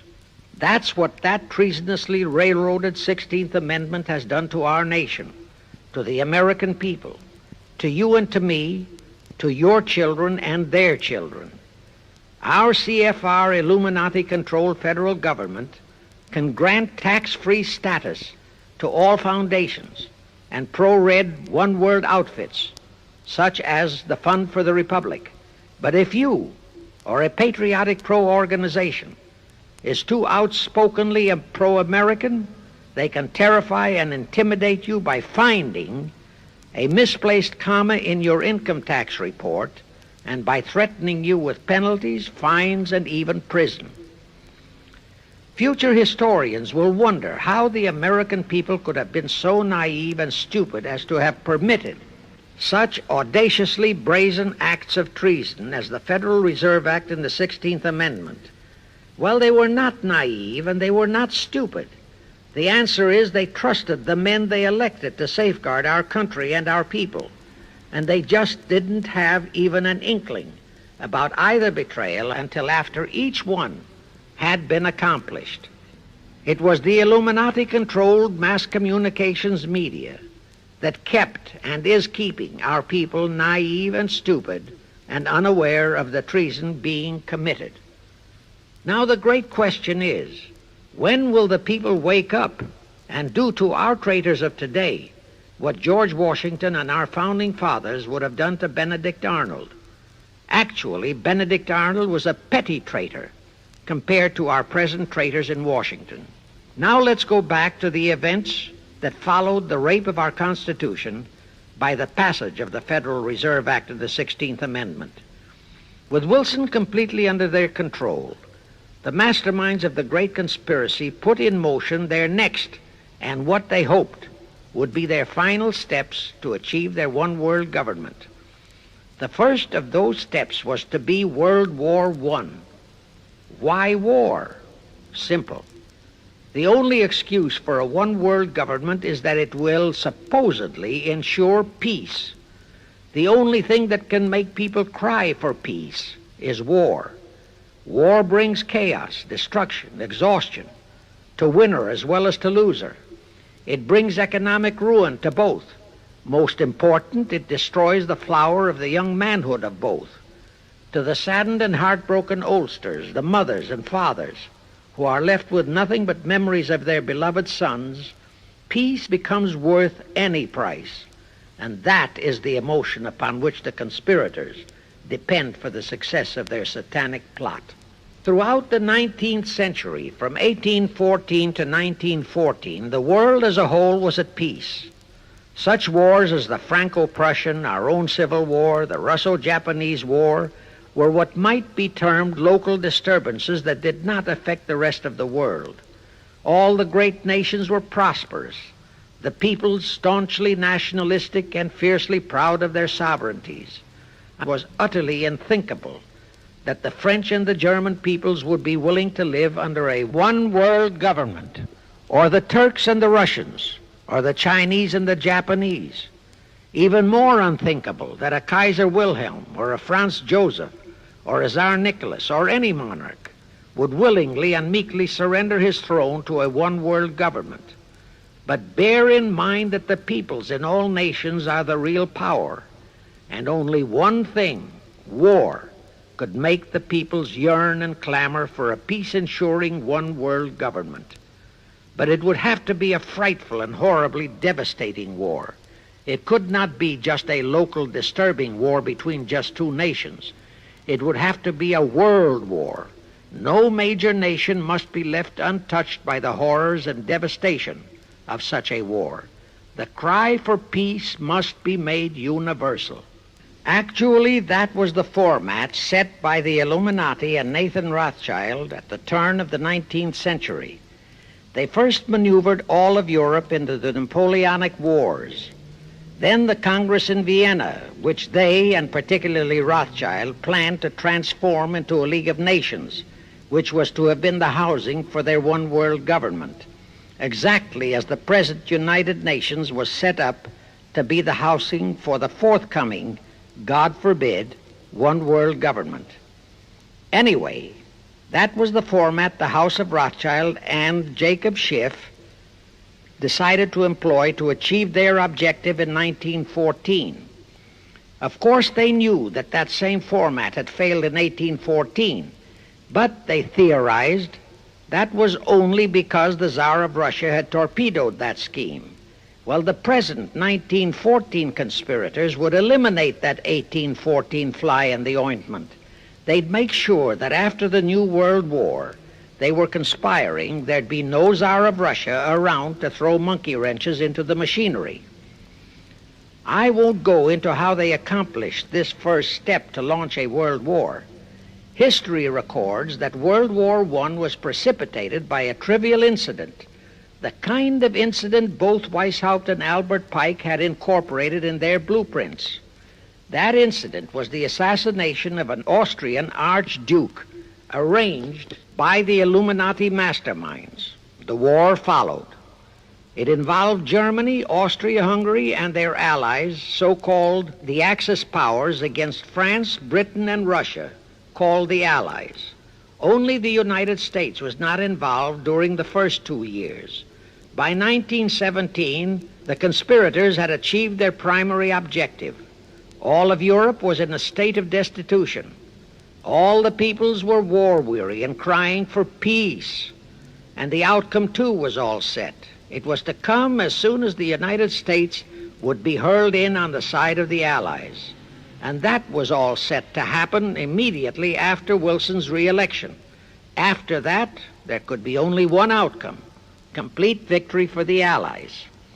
To fully confirm my statement that long before 1917, the conspiracy headed in America by Jacob Schiff had it all set to hurl the United States into that war, I will cite the proof. When Wilson was campaigning for re-election in 1916, his chief appeal was, "Re-elect the man who will keep your sons out of the war." But during that same campaign, the Republican Party publicly charged that Wilson had long committed himself to throw us into the war. They charged that if he would be defeated, he would accomplish that act during his few remaining months in office. But if re-elected, he would hold off until after re-election. But at that time, the American people looked upon Wilson as a God-man. Well, Wilson was re-elected, and as per the schedule of the conspirators, he hurled us into the war in 1917. He used the sinking of the Lusitania as an excuse, a sinking which also was prearranged. Roosevelt, also a God-man in the eyes of the American people, followed the same technique in 1941 when he used the prearranged Pearl Harbor attack as his excuse for hurling us into World War II. Now, exactly as the conspirators planned, victory for the Allies would eliminate all the monarchs of the defeated nations and leave all their peoples leaderless, confused, bewildered, and perfectly conditioned for the one-world government the great conspiracy intended would follow. But there still would be an obstacle, the same obstacle that had balked the Iilluminati and Rothschild at that Congress in Vienna peace gathering after the Napoleonic Wars. Russia would be on the winning side this time, as it was in 1814. Therefore, the Tsar would be securely on his throne. Here it is pertinent to note that Russia, under the Tsarist regime, had been the one country in which the Illuminati had never made any headway, nor had the Rothschilds ever been able to infiltrate their banking interests.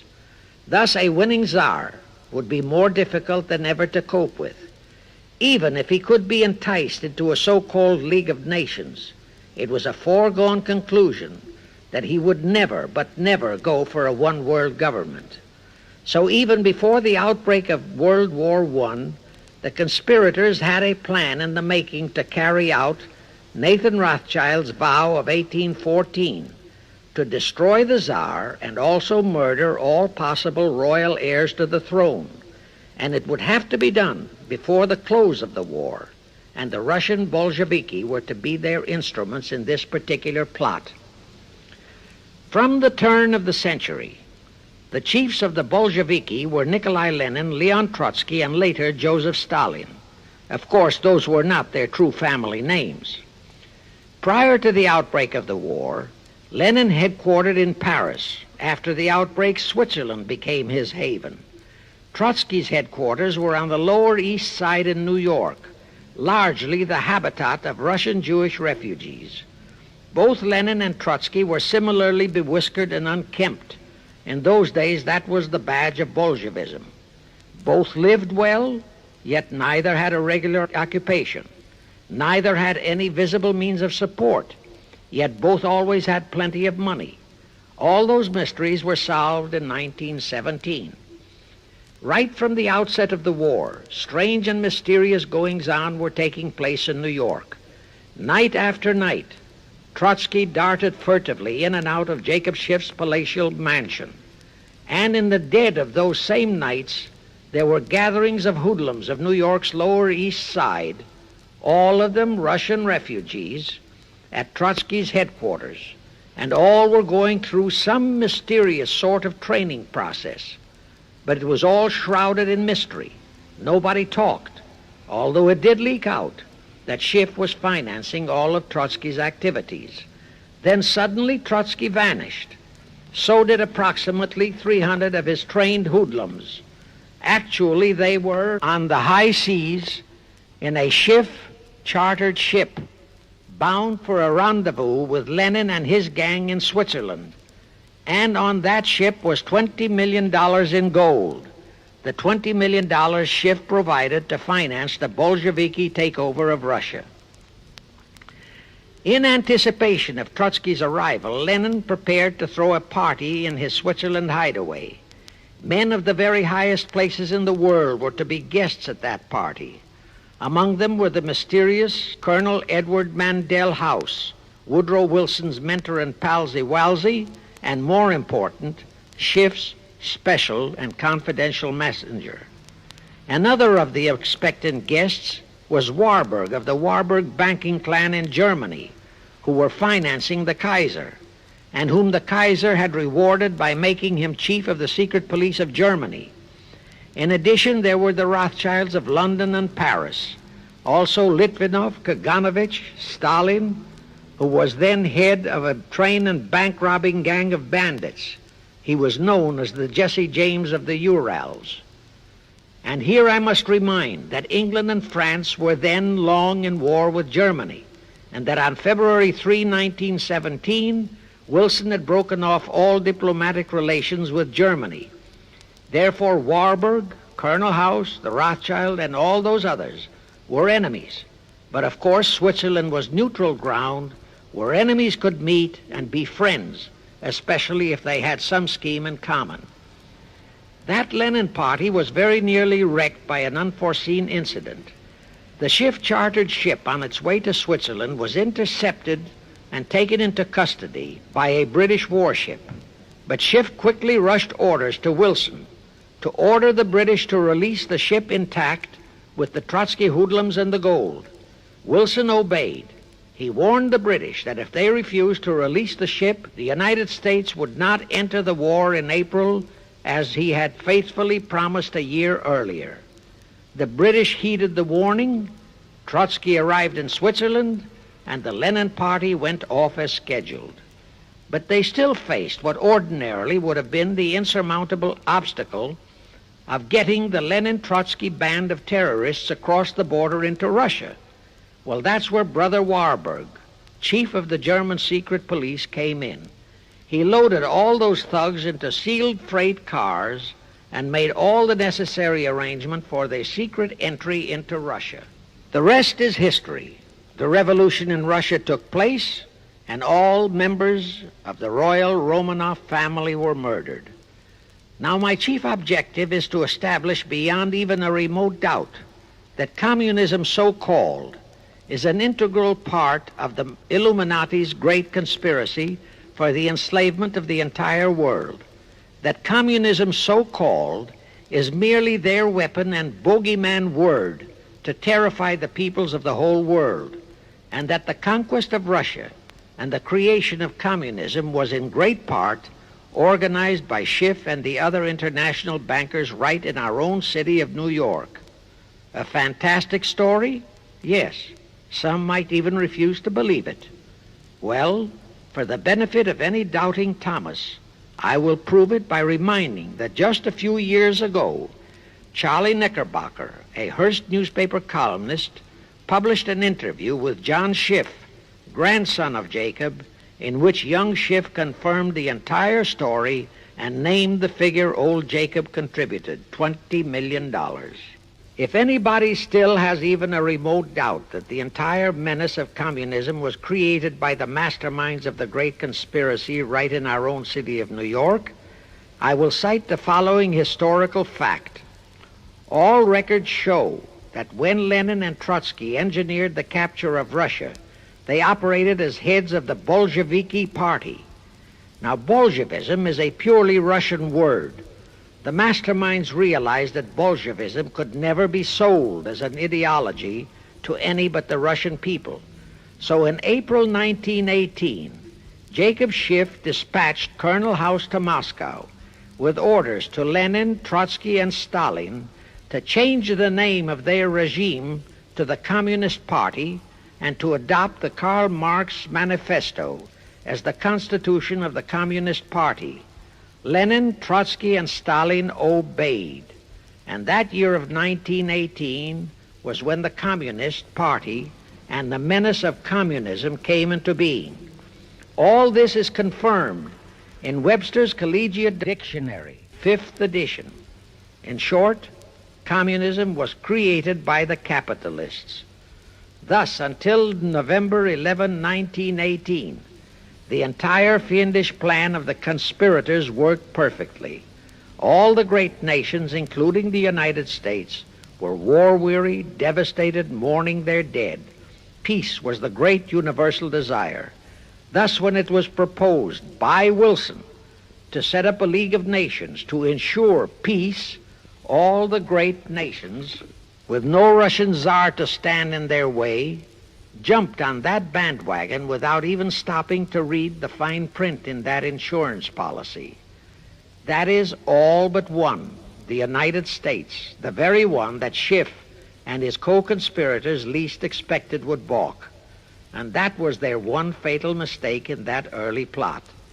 You see, when Schiff planted Woodrow Wilson in the White House, the conspirators assumed that they had the United States in the proverbial bag. Wilson had been perfectly built up as a great humanitarian. He supposedly became established as a God-man with the American people.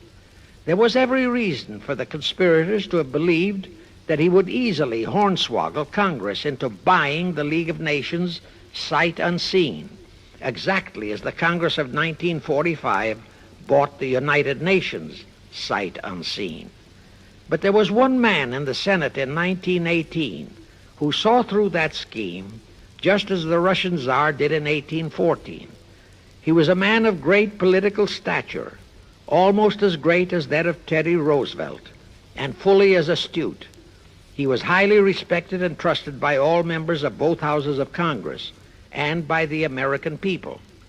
The name of that great and patriotic American was Henry Cabot Lodge, not the phony of today who called himself Henry Cabot Lodge Jr. until he was exposed. Lodge completely unmasked Wilson and kept the United States out of the League of Nations. Here it becomes of great interest to know the real reason for the Wilson League of Nations flop. As I previously stated, Schiff was sent to the United States to carry out 4 specific assignments. Number 1 and most important was to acquire complete control of the U.S. money system. Number 2, as outlined in the original Weishaupt Iilluminati blueprint, he was to find the right kind of men to serve as stooges for the great conspiracy and promote them into the highest offices in our federal government, our Congress, our U.S. Supreme Court, and all federal agencies, such as the State Department, the Pentagon, the Treasury Department, etc. Number 3, destroy the unity of the American people by creating minority group strife throughout the nation, especially between the whites and blacks as outlined in Israel Cohen's book. Number 4, create a movement to destroy religion in the United States with Christianity to be the chief target or victim. In addition, he was strongly reminded of the imperative directive in the Illuminati blueprint to achieve full control of all mass communications media, to be used to brainwash the people into believing and accepting all of the maneuverings of the great conspiracy. Schiff was warned that only control of the press, at that time our only mass communications media, would enable him to destroy the unity of the American people. Now then, Schiff and his co-conspirators did set up the NAACP, the National Association for the Advancement of the Colored People, in 1909. And in 1913, he set up the Anti-Defamation League of the B'nai B'rith. Both were to create the necessary strife. But in the early years, the ADL operated very timidly, perhaps for fear of a pogrom-like action by an aroused and enraged American people. And the NAACP was practically dormant because its white leadership didn't realize that they would have to develop firebrand Negro leaders, such as Martin Lucifer King, for one, to spark the then completely satisfied and contented mass of Negroes. In addition, he, Schiff, was busy developing and infiltrating the stooges to serve in all high places in our Washington government and in the job of acquiring control of our money system and the creation of the 16th Amendment. He also was very busy with the organizing of the plot for the takeover of Russia. In short, he was kept so busy with all those jobs that he completely overlooked the supreme job of acquiring complete control of our mass communications media. That oversight was the direct cause for Wilson's failure to lure the United States into the League of Nations, because when Wilson decided to go to the people to overcome the opposition of the lodge-controlled Senate, despite his established but phony reputation as a great humanitarian, he found himself faced by a solidly united people and by a loyal press whose only ideology was Americanism and the American way of life. At that time, due to the ineptness and ineffectiveness of both the ADL and the NAACP, there were no organized minority groups, no Negro problems, no so-called anti-Semitic problem to sway the people's thinking. There were no lefts, there were no rights, no prejudices for crafty exploitations. Thus, Wilson's League of Nations appeals fell on deaf ears. That was the end of Woodrow Wilson, the conspirator's great humanitarian. He quickly abandoned his crusade and returned to Washington, where he shortly died an imbecile brought on by syphilis. And that was the end of the League of Nations as a corridor into one world government. Of course, that debacle was a terrible disappointment to the masterminds of the Illuminati conspiracy, but they were not discouraged. As I have previously stressed, this enemy never quits. They simply decided to reorganize and try from scratch again. By this time, Schiff was very old and slow. He knew it. He knew that the conspiracy needed a new, younger, and more active generalship. So on his orders, Colonel House and Bernard Baruch organized and set up what they called the Council on Foreign Relations, the new name under which the Illuminati would continue to function in the United States. The hierarchy, officers and directors of the CFR, is composed principally of descendants of the original Illuminati, many of whom had abandoned their old family names and acquired new Americanized names. For one example, we have Dillon, who was Secretary of Treasury of the United States, whose original name was Lepowski. Another example is Paley, head of the CBS TV channel, whose true name is Polinsky. The membership of the CFR is approximately 1,000 in number and contains the heads of virtually every industrial empire in America, such as Blau, president of the U.S. Steel Corporation, Rockefeller, king of the oil industry, Henry Ford II, and so on. And, of course, all the international bankers, also the heads of the tax-free foundations, are officers and or active CFR members. In short, all the men who provide the money and the influence to elect the CFR chosen presidents of the United States, congressmen, senators, and who decide the appointments of our various secretaries of state, of the Treasury, of every important federal agency, are members of the CFR, and very obedient members indeed. Now, just to cement that fact, I will mention the names of a few of the United States presidents who were members of the CFR. Franklin Roosevelt, Herbert Hoover, Dwight D. Eisenhower, Jack Kennedy. Others who were considered for the presidency are Thomas E. Dewey, Adlai Stevenson, Nixon, and Vice President of a CFR subsidiary, Barry Goldwater. Among the important cabinet members of the various administrations, we have John Foster Dulles, Allen Dulles, Cordell Hull, John J. McCloy, Morgenthau, Clarence Dillon, Rusk, McNamara, and just to emphasize the red color of the CFR, we have as members such men as Alger Hiss, Ralph Bunch, Pasvolsky, Harry Dexter White, real name Weiss, Owen Lattimore, Philip Jeffy, etc., etc. Simultaneously, they were flooding thousands of homosexuals and other blackmailable characters into all the federal agencies from the White House down. Remember Johnson's great friend Jenkins and Bobby Baker? Now, there were many jobs the new CFR had to accomplish. They required much help. So their first job was to set up various subsidiaries to whom they assigned special objectives. I can't name all the subsidiaries in this recording, but the following are a few.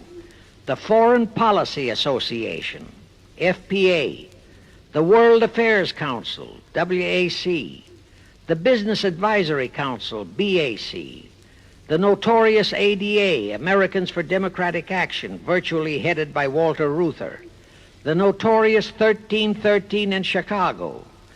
Barry Goldwater was, and no doubt still is, a vice president of one of the CFR subsidiaries. In addition, the CFR set up special committees in every state in the Union, to whom they assigned the various local state operations.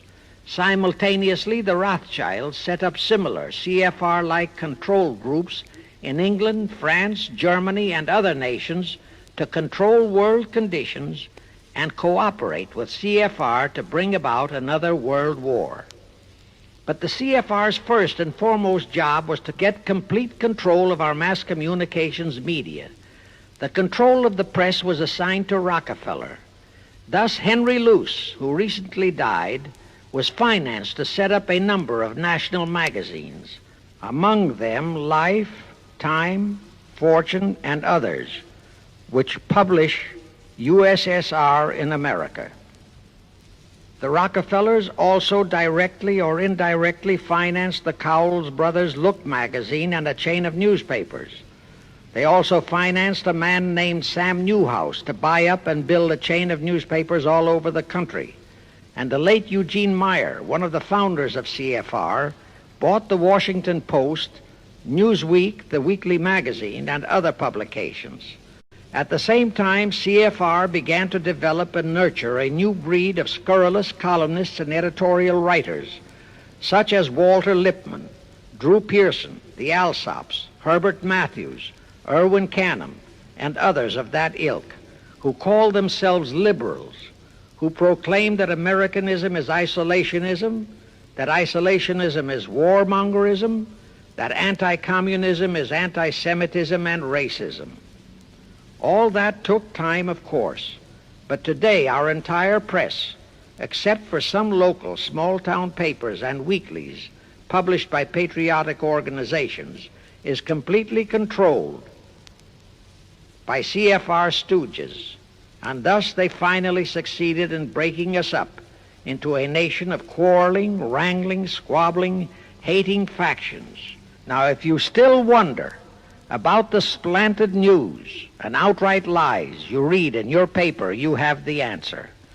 To the Lehmans, Goldman Sachs, Kuhn Loeb, and the Warburgs, the CFR assigned the job of getting control of the motion picture industry, Hollywood, radio and television, and believe you me, they succeeded. If you still wonder about the strange propaganda broadcasts by the Ed Murrows, Chet Huntley, Howard K. Smith, Eric Severide, Drew Pearson, and others of that ilk, you have the answer. If you wonder about all the smut, sex, pornography, and mixed marriage films you see in your movie theater and on your TV set, all of which is demoralizing our youth, you have the answer. The whole story of the CFR conspiracy takeover of our mass communications media is far too long to include in this recording, but you can find it in the News Bulletin number 125, entitled How to Get the Reds Out of Communications Media. It was published and brought up to date by the Cinema Educational Guild. It tells in detail how the press, the movies, TV, and radio have been, and still are, used to brainwash the people, to demoralize our youth, and they have been and still are encouraging and creating sympathy for the rioting Negro civil rights lawlessness. You can get a copy of this news bulletin by writing to the Cinema Educational Guild, Post Office Box 46205, Hollywood, California. Now, to refresh your memory, let's go back for a moment.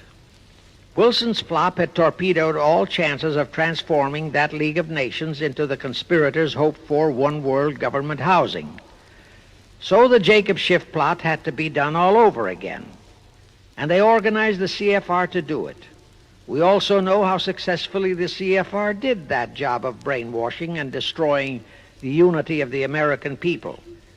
But as was the case with the Schiff plot, the climax and the creation of a new housing for their one-world government required another world war, a war that would be even more horrible and more devastating than the First World War, in order to get the people of the world to again clamor for peace and a means to end all wars. But the CFR realized that the aftermath of World War II would have to be more carefully planned so that there would be no escape from the new one-world trap, another League of Nations, that would emerge from the new war, the trap we now know as the United Nations. And they hit upon a perfect strategy to ensure that no escape. Here's how they did it. In 1943, in the midst of the war, they prepared the framework for the United Nations, and it was handed over to Roosevelt and our State Department to be given birth by Alger Hiss, Pasvolsky, Dalton Trumbo, and other American traitors, thus making the whole scheme a United States baby. Then to fix our parenthood, New York City was to become the nursery for the monstrosity. After that, we could hardly walk out on our own baby, now could we? Anyway, that's how the conspirators figured it would work, and so far it has. And the liberal Rockefeller donated the land for the United Nations building. The United Nations Charter was written by Alger Hiss, Pasvolsky, Dalton Trumbo, and other CFR stooges. A phony so-called UN conference was set up in San Francisco in 1945. All the so-called representatives of 50-odd nations gathered there, promptly signed the charter, and the despicable traitor Alger Hiss flew to Washington with it, elatedly submitted it to our Senate, and the Senate, elected by our people to safeguard our security, signed the charter without so much as reading it. The question is, how many of our senators were even then traitorous stooges of the CFR? Anyway, it was thus that the people accepted the United Nations as a holy of holies and enabled traitor Earl Warren to virtually destroy our Constitution by basing all his traitorous decisions on the UN Charter, thus making that charter virtually our law of the land. However, for all the dirty work that had to be done to solidify the UN, the new housing of the one world plot, they still required the aid of our leaders in Washington. So now I will emphasize the fiendish cleverness of the CFR masterminds. To the vast majority of the American people, our foreign policy for many years has been a complete enigma. Most of us simply can't understand why this great nation is seemingly floundering so helplessly in the art of diplomacy. We can't understand why our leaders are seemingly so confused and bewildered in all their dealings with Moscow, France, and other nations, and with the UN. We always hear them proclaiming that in view of our overwhelming economic and military superiority, we must always lead from strength.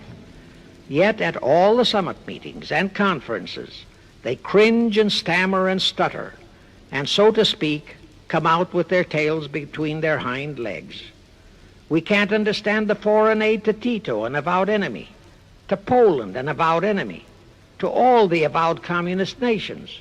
We can't understand why the expenditure of hundreds of billions of dollars has failed to slow down, let alone stop, the march of communism. We are perplexed by the seeming ineptness of the State Department, the Defense Department, the CIA, the USIA, of all our federal agencies. Again and again and again we have been startled, shocked, bewildered, and horrified by their mistakes in Berlin, in Korea, in Laos, in Katanga, in Cuba, in Vietnam, mistakes that always favor the enemy, never the United States. Under the law of averages, they should have made at least one or two mistakes in our favor, but they never did. What's the answer? The answer is the CFR and the parts played by their subsidiaries and stooges in Washington. Thus we know that complete control of our foreign relation policy is the key to the success of the entire Illuminati one-world plot. Here is the further proof. Earlier, I fully established that Schiff and his gang had financed the Lenin-Trotsky-Stalin takeover of Russia and fashioned its communist regime into becoming their chief instrument to keep the world in turmoil and to finally terrorize all of us into seeking peace in a UN one-world government. But the conspirators knew that the Moscow gang could not become such an instrument until and unless the whole world would accept the communist regime as the legitimate, de jure government of Russia. Only one thing could accomplish that: recognition by the United States. The conspirators figured that the whole world would follow our lead, and that's when the Wilson flop very nearly wrecked the entire plot. Throughout the following 3 Republican administrations, the CFR pulled every trick in their bag to induce Harding, Coolidge, and Hoover to grant that recognition, but all 3 refused. As a result, in the late 1920s, the Stalin regime was in dire straits. Despite all purges and secret police controls, the Russian people were growing more and more restive. It is a matter of record, admitted by Litvinov, that during 1931 and 1932, Stalin and his whole gang were always packed and ready for instant flight. Then in November 1932, the conspirators achieved their greatest coup. They landed Franklin Roosevelt in the White House. Crafty, unscrupulous, utterly without conscience, that charlatan traitor turned the trick for them. Without even asking consent of Congress, he unlawfully proclaimed recognition for the Stalin regime. That did it. And exactly as the conspirators figured, the whole world did follow our lead. Automatically, that squelched the previously growing resistance movement of the Russian people. That automatically launched the greatest menace the civilized world has ever known.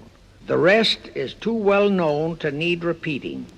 We know how Roosevelt and his traitorous State Department kept building up the communist menace right here in our own country, and thus throughout the world.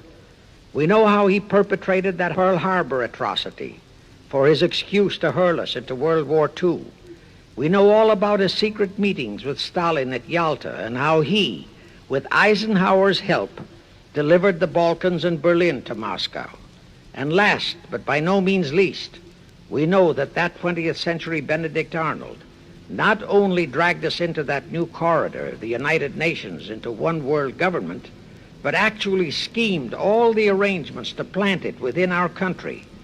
In short, the day that Roosevelt entered the White House, the CFR conspirators regained full control of our foreign relations machinery and firmly established the United Nations as the housing for the Illuminati one world government. I wish to stress one other very vital point. That Wilson League of Nations flop brought Schiff and his gang to the realization that control of just the Democratic Party was not enough.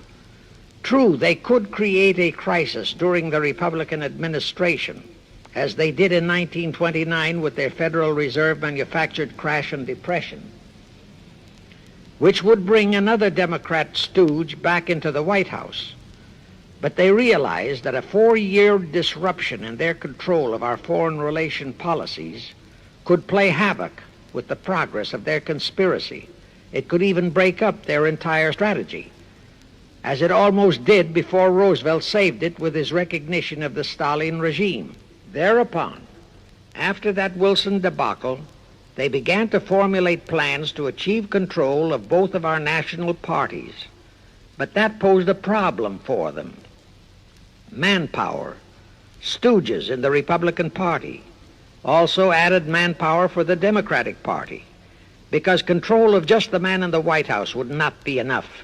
They'd have to provide that man with trained stooges for his entire cabinet, men to head the State Department, the Treasury Department, the Pentagon, the CIA, the USIA, etc. In short, every member of the various cabinets would have to be a chosen tool of the CFR, such as Rusk and McNamara. Also, all undersecretaries and assistant secretaries That would give the conspirators absolute control of all our policies, both domestic and, most important, foreign.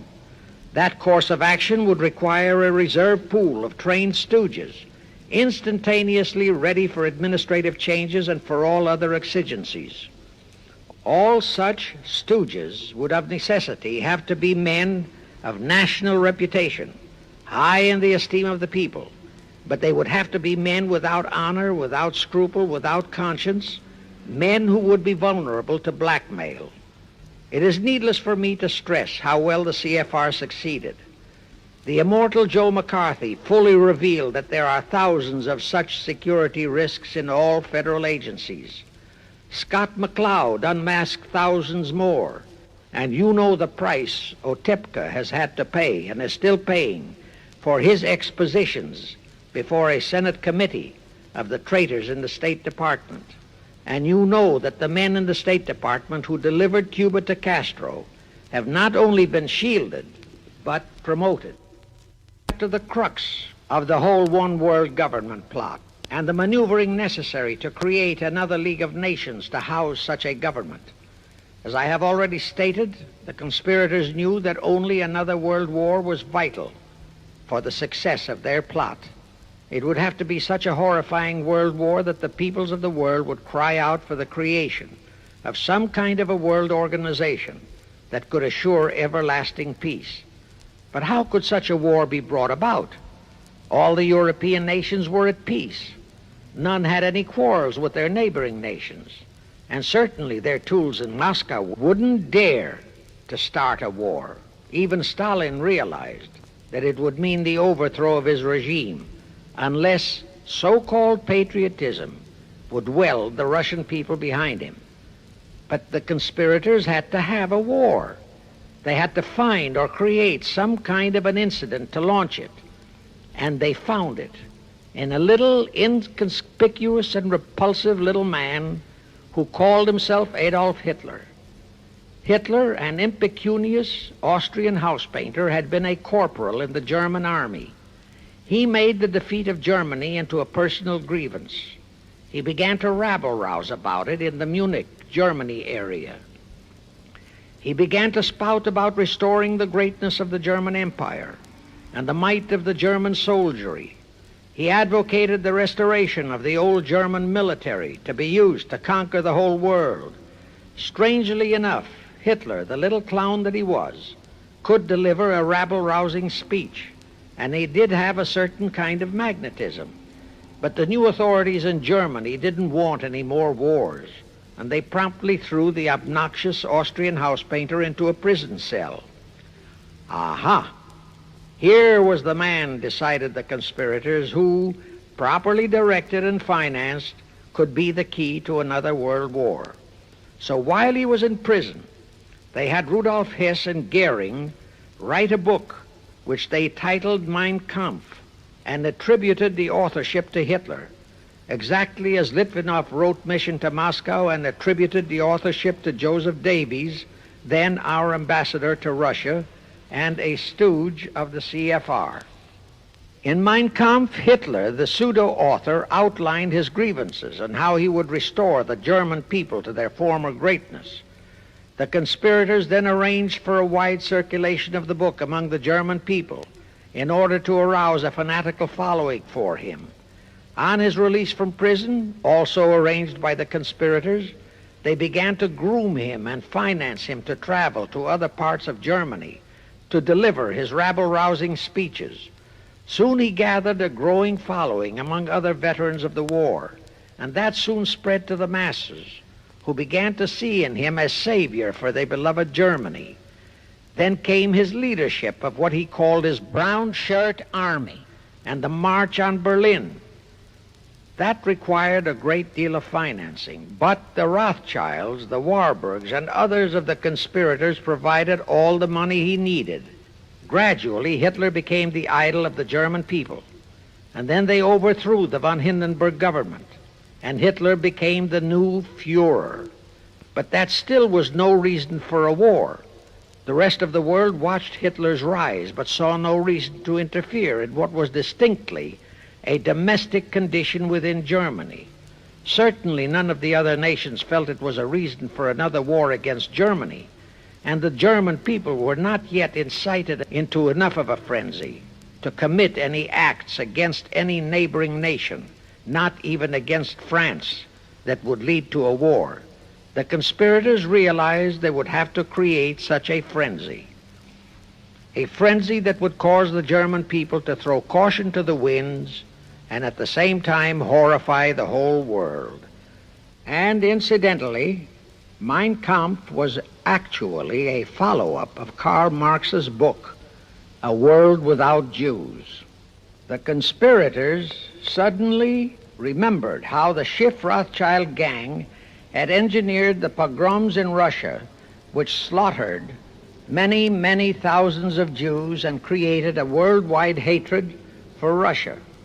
And they decided to use that same unconscionable trick to inflame the new Hitler-led German people into a murderous hatred of the Jews. Now, it is true that the German people never had any particular affection for the Jews, but neither did they have an ingrained hatred for them. Such a hatred would have to be manufactured, so Hitler was used to create it. This idea more than appealed to Hitler. He saw in it the grisly gimmick to make him the God-man of the German people.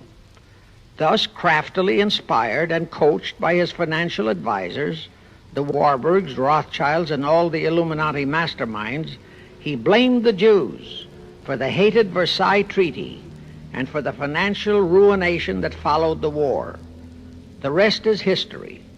We know all about the Hitler concentration camp and the incineration of hundreds of thousands of Jews, not the 6 million, nor even the 600,000 claimed by the conspirators, but it was enough. And here let me reiterate how little the internationalist bankers, the Rothschilds, Schiffs, Lehmans, Warburgs, Baruchs, care about their racial brethren who were the victims of their nefarious schemes. In their eyes, the slaughter of the several 100,000 innocent Jews by Hitler didn't bother them at all.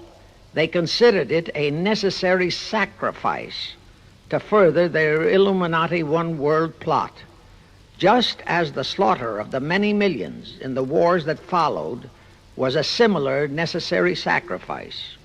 And here is another grisly detail about those concentration camps.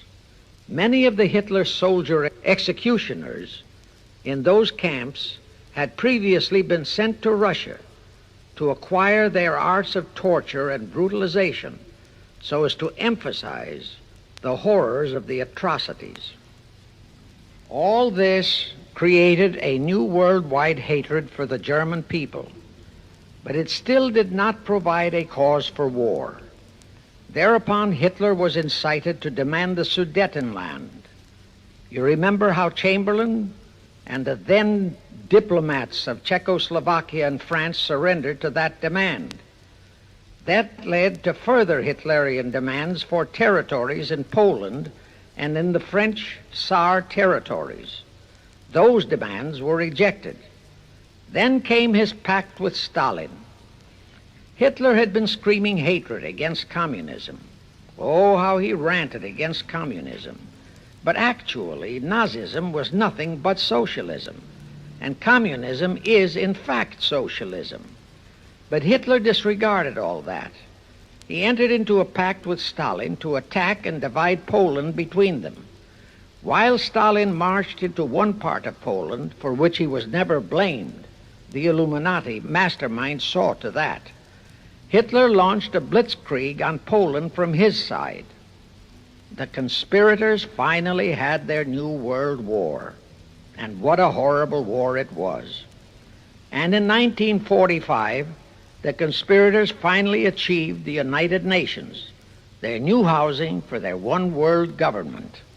And truly amazing, all of the American people hailed this foul outfit as a holy of holies. Even after all the true facts about how the UN was created were revealed, the American people continued to worship that evil outfit.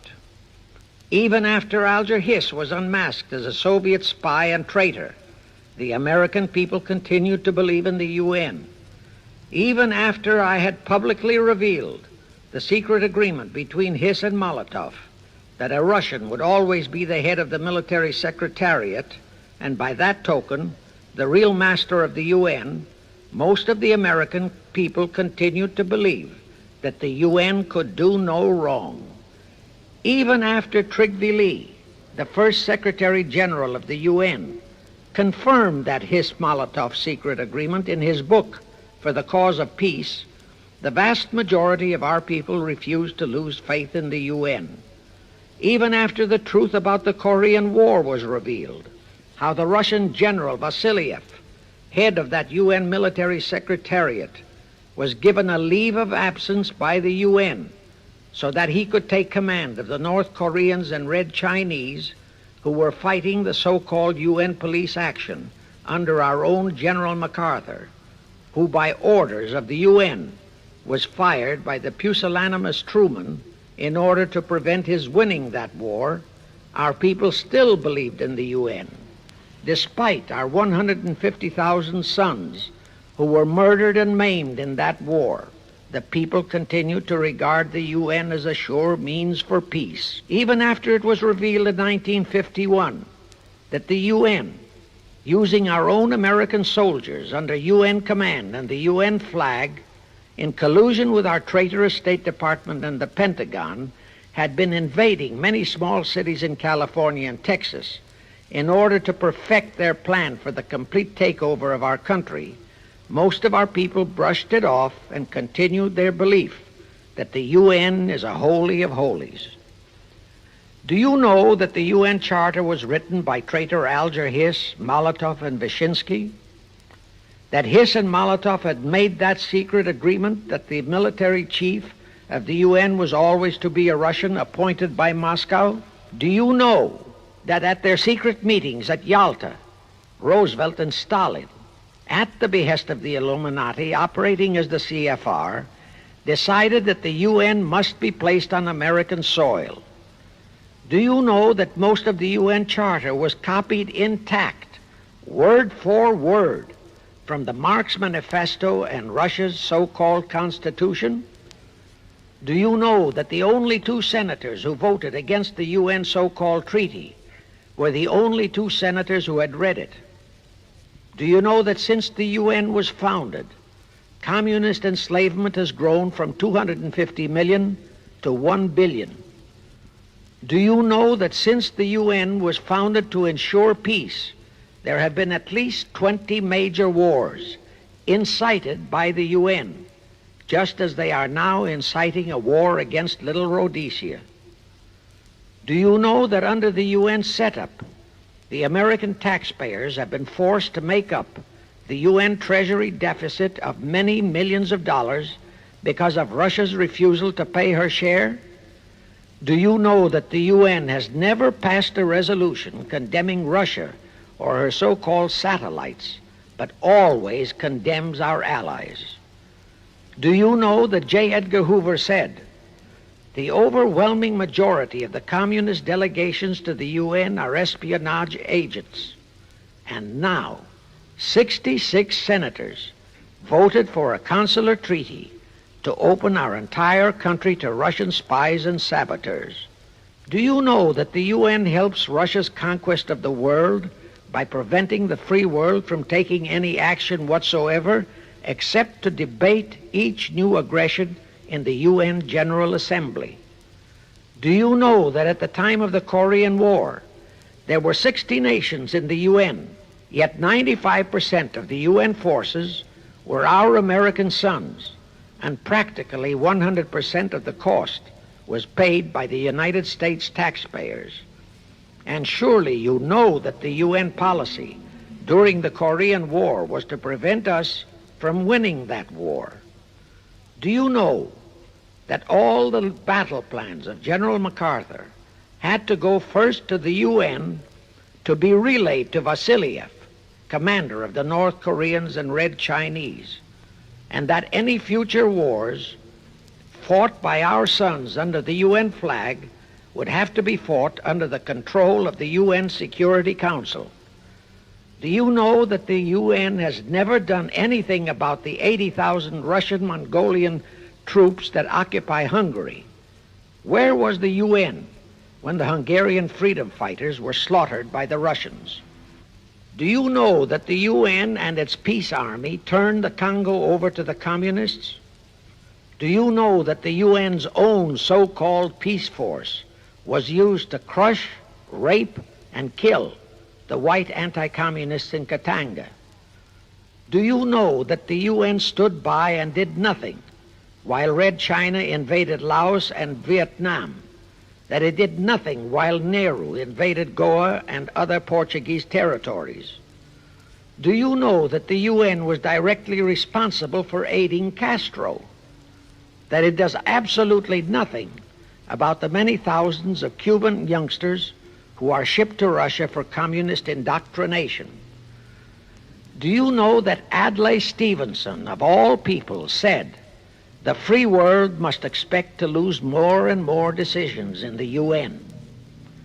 Do you know that the UN openly proclaims that its chief objective is one world government, which means one world laws, one world court, one world army, one world navy, one world air force, one world schools, and a one world church in which Christianity would be prohibited? Do you know that a UN law has been passed to disarm all American citizens and to transfer all our armed forces to the UN? Such a law was secretly signed by Saint Jack Kennedy in 1961. Do you realize how that fits in with Article 47, Paragraph 3 of the UN Charter, which states, I quote, "The Military Staff Committee of the UN shall be responsible through the Security Council for the strategic direction of all armed forces placed at the disposal of the Security Council," unquote. And when and if all our armed forces are transferred to the UN, your sons would be forced to serve and die under UN command all over the world. This will happen unless you fight to get the U.S. out of the UN. Do you know that Congressman James B. Utt has submitted a bill to get the U.S. out of the UN and a resolution to prevent our president from forcing us to support the UN embargoes on Rhodesia? Well, he has, and many people all over the country are writing to their representatives to support the Utt bill and resolution. And did you know that to offset the Utt bill and resolution, 50 congressmen, spearheaded by Schweiker and Moorhead of Pennsylvania, have introduced a bill to immediately transfer all our armed forces to the UN? Can you imagine such brazen treason? Is your congressman one of those 50 traitors? Find out and take immediate action against him and help Congressman Utt. Now, do you know that the National Council of Churches passed a resolution in San Francisco which states that the United States will soon have to subordinate its will to that of the UN, and that all American citizens must be prepared to accept it? Is your church a member of the National Council of Churches? In connection with that, bear in mind that God is never mentioned in the UN Charter, and their meetings are never opened with prayer. The creators of the UN stipulated in advance that there should be no mention of God or Jesus Christ in the UN Charter or in its UN headquarters. Does your pastor subscribe to that? Find out. Furthermore, do you know that the great majority of the so-called nations in the UN are anti-Christianity? That the UN is a completely godless organization by orders of its creators, the CFR Illumināti. Now, have you heard enough of the truth about the Illuminati's United Nations? Do you want to leave your sons and our precious country to the unholy mercy of the Illuminati's United Nations? If you don't, write, telegraph, or phone your representatives and senators that they must support Congressman Utt's bill to get the U.S. out of the UN and the UN out of the U.S. Do it today, now, before you forget. It is the only salvation for your sons and for our country. Now I have one more vital message to deliver. As I told you, one of the 4 specific assignments Rothschild gave Jacob Schiff was to create a movement to destroy religion in the United States, with Christianity to be the chief target. For a very obvious reason, the Anti-Defamation League wouldn't dare to attempt it, because such an attempt could create the most terrible bloodbath in the history of the world, not only for the ADL and the conspirators, but for the millions of innocent Jews. Schiff turned that job over to Rockefeller for another specific reason. The destruction of Christianity could be accomplished only by those who are entrusted to preserve it, by the pastors, the men of the cloth. As a starter, John D. Rockefeller picked up a young so-called Christian minister by the name of Dr. Harry F. Ward, Reverend Ward, if you please.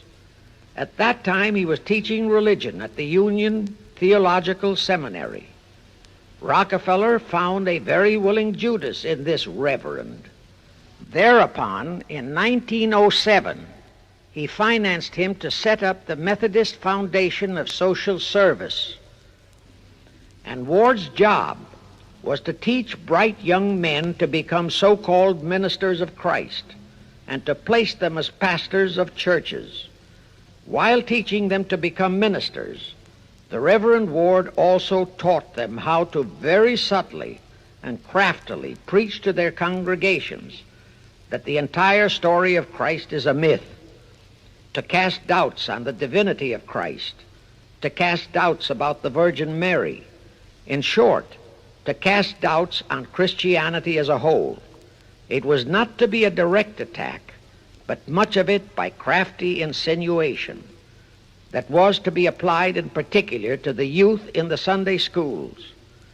Remember Lenin's statement, "Give me just one generation of youth and I'll transform the whole world." Then, in 1908, the Methodist Foundation of Social Service, which incidentally was America's first Communist Front organization, changed its name to the Federal Council of Churches. By 1950, the Federal Council of Churches was becoming very suspect. So in 1950, they changed the name to the National Council of Churches. Do I have to tell you more about how this National Council of Churches is deliberately destroying faith in Christianity? I don't think so. But this I will tell you. If you are a member of any congregation whose pastor and church are members of this Judas organization, your contributions are helping the Illuminati's plot to destroy religion and your faith in God and Jesus Christ. Thus you are deliberately delivering your children to be indoctrinated with disbelief in God and church, and which can easily transform them into atheists. Find out immediately if your church is a member of the National Council of Churches, and for the love of God and your children, if it is, withdraw from it at once. However, let me warn you, that same destroy religion process has been infiltrated into other denominations. If you have seen the Negro March on Selma and other such demonstrations, you have seen how the Negro mobs are led and encouraged by ministers and even Catholic priests and nuns who march along with them. As a matter of fact, the Mormon Church is about the only one I know of that is clean of that kind of Judas infiltration. But of course, there are many individual churches and pastors who are honest and sincere, find one such for yourself and for your children. Incidentally, this same Reverend Harry F. Ward was also one of the founders of the American Civil Liberties Union, a notorious pro-communist organization. He was the actual head of it from 1920 to 1940. He also was a co-founder of the American League Against War and Fascism, which, under Browder, became the Communist Party of the United States. In short, Ward's entire background reeked of communism, and he was identified as a member of the Communist Party. He died a vicious traitor to both his church and country. And this was the man old John D. Rockefeller picked and financed to destroy America's Christian religion, in accordance with the orders given to Schiff by the Rothschilds. In conclusion, I have this to say. You probably are familiar with the story of how one Dr. Frankenstein created a monster to do his will of destroying his chosen victims, but how instead, in the end, that monster turned on his own creator, Frankenstein, and destroyed him. Well, the Illuminati, CFR, has created a monster called the United Nations, who, supported by their minority groups, rioting Negroes, the traitorous mass communications media, and the traitors in Washington, was created to destroy the American people. Well, we know all about that many-headed Hydra monster. We know the names of those who created that monster. We know all their names.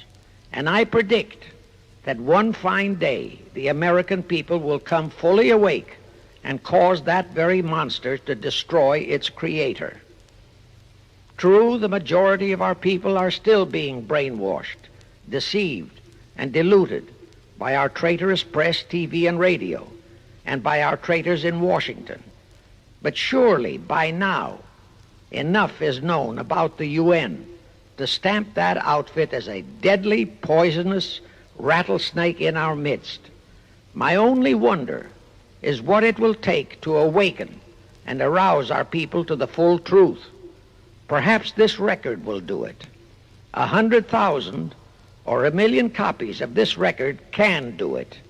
I pray to God it will, and I pray to Him to inspire you, all of you, to spread this story via this record to all loyal Americans in your community.